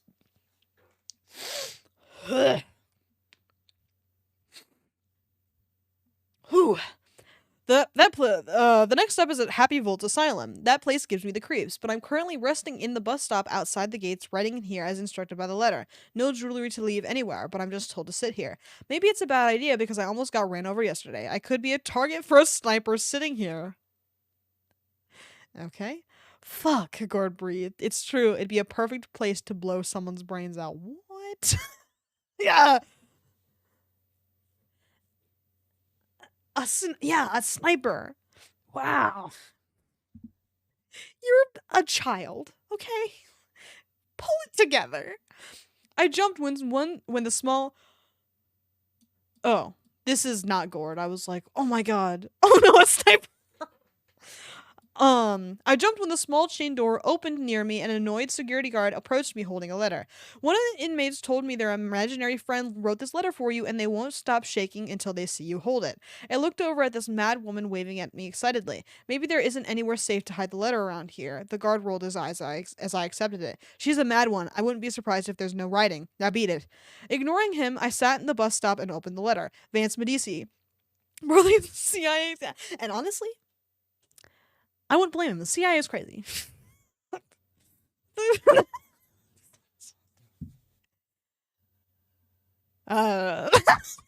Advanced Medici. Excellent.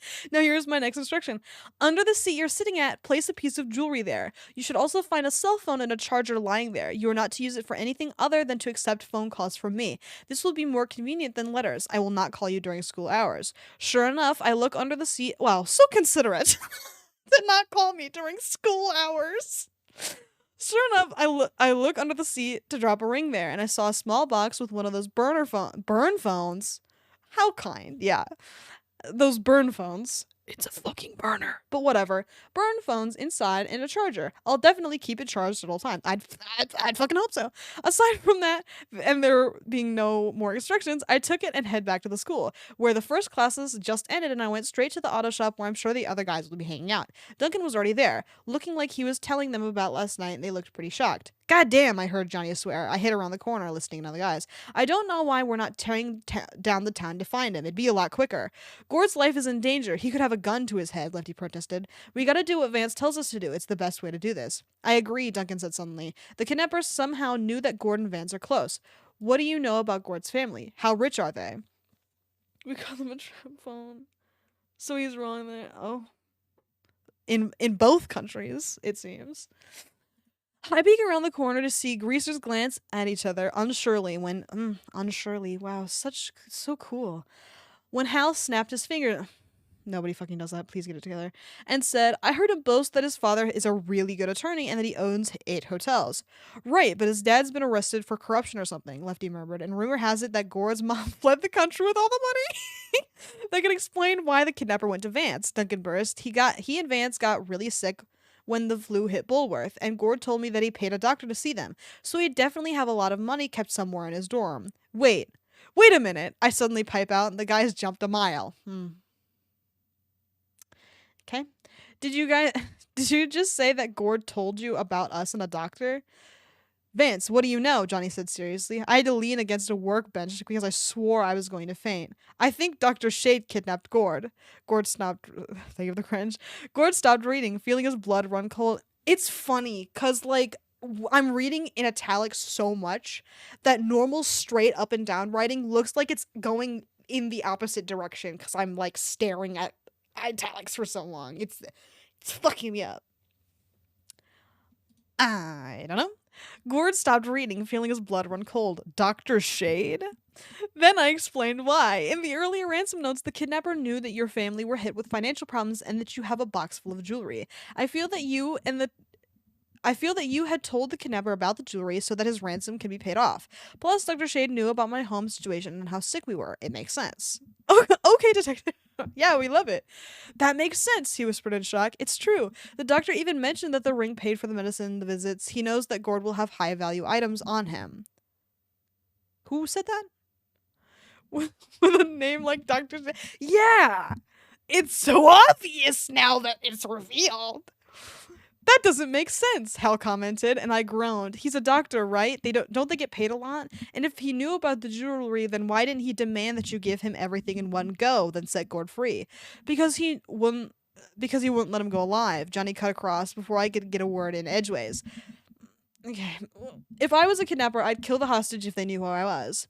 If Gord knew it was Dr. Shade that took him, Duncan muttered and reached into his pocket, pulling out a small box and opened it to reveal a needle and a syringe. Huh? Why would you keep that? Why can't we just make rubber band balls and be silly? In this fic? Absolutely not. This is nothing like the game. We don't get to have fun like we do in the game. This is all we've got, is kidnapping and... You think, yeah. Whatever. When I picked up the diary, I noticed this lying by it. I think Gord was taken by surprise. The tranquilizer, Gord realized grimly.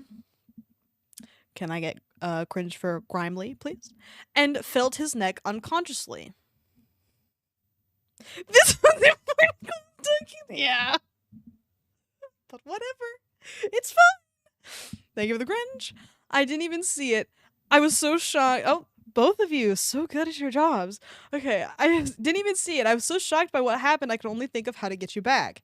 Is that a tranquilizer? Hal asked. Possibly, but we're gonna need someone to check this, Duncan said before looking around at each of us. Any of you good at chemistry?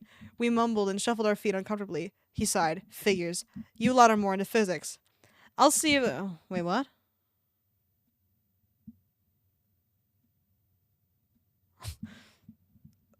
Huh?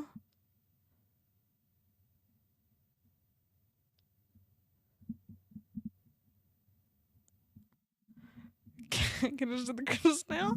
No, you're both so good. Are the fucking huh?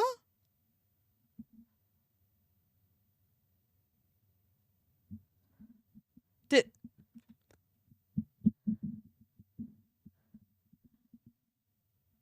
what do you mean into physics? Physics is harder than chemistry. Why? Huh? They're greasers. What are you doing? Whatever. I don't care. I'll see if I can get Algie to look at it. I offered, but he'll probably ask for money. I, oh, that's convenient. That's smart. I wouldn't have even thought of that. That's wow. You're so efficient. You're such an efficient cringer. How much do we have left? Oh, jeez. It's 9:59, ladies and gentlemen. There's no way. Okay. I'm bookmarking it. Just for analogy, yeah, just like shake him a little bit. He'll piss his pants and then he'll do it. Like it's really not that hard to fucking get him to do what you want.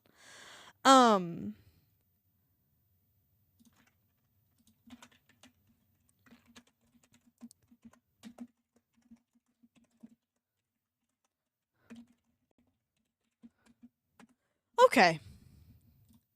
Well, I can't. I have work tomorrow, and I've been sleeping like ass lately, so I have to get off. I can't believe I can't fucking finish the chapter. This is terrible. I can't believe this. What the f? I'm so mad. Okay. Be honest.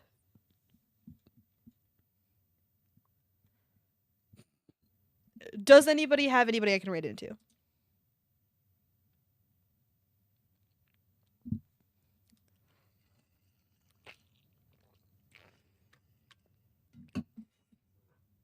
Aren't we all? Sleeping is so hard. I feel like I can't do it right. That's right. Bye, Trilla. Hope you sleep well and feel better. Woo! Sorry, I went a little brain dead there. I have someone to be my. Oh damn. It's okay. I think I have someone. Fuck it. We'll just do this guy. Bye, Drilla. Love you. Okay, we're gonna raid into Bad Carrot Studios. They're doing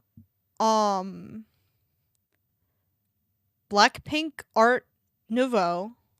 They're drawing. Let's just say that. Let's just go with that. All right. We'll hang out with them. Thank you everybody you are very welcome for fanfic. It was a real treat. Very excited that Gord is kidnapped. Having a great time. Living my best life. Reading this. It's great. Alright. I'll see you over in Bad Carrot Studio. You are very welcome for Fanfic Friday. What do you mean it's bad? You're not having a good time? I will see everybody tomorrow for Bully. Yes. I know it's like, fucking New Year's Eve. Oh shit. You know what? I'm doing Bully anyways, but I'm still gonna end at 10 o'clock. No, shh. We're gonna end at 10 o'clock. We're still doing Bully. We're gonna end at 10 o'clock. So then, because my dad does like a big dinner thing or fucking whatever for New Year's, I'll end at 10 and then I can fuck off to hang with my family for the last 2 hours before the New Year. Because I think Grace will literally get on the roof if we don't have a Bully stream, this week. Because next week, just so everybody's aware, I'm doing the, end of the year recap stream kind of thing. So much planned. A Google slideshow. Fuck it. Stay tuned for that. Really excited about it. No, everybody fucking keep it together. So yes. I will see everybody tomorrow for Bully. Hopefully. Okay. Bye!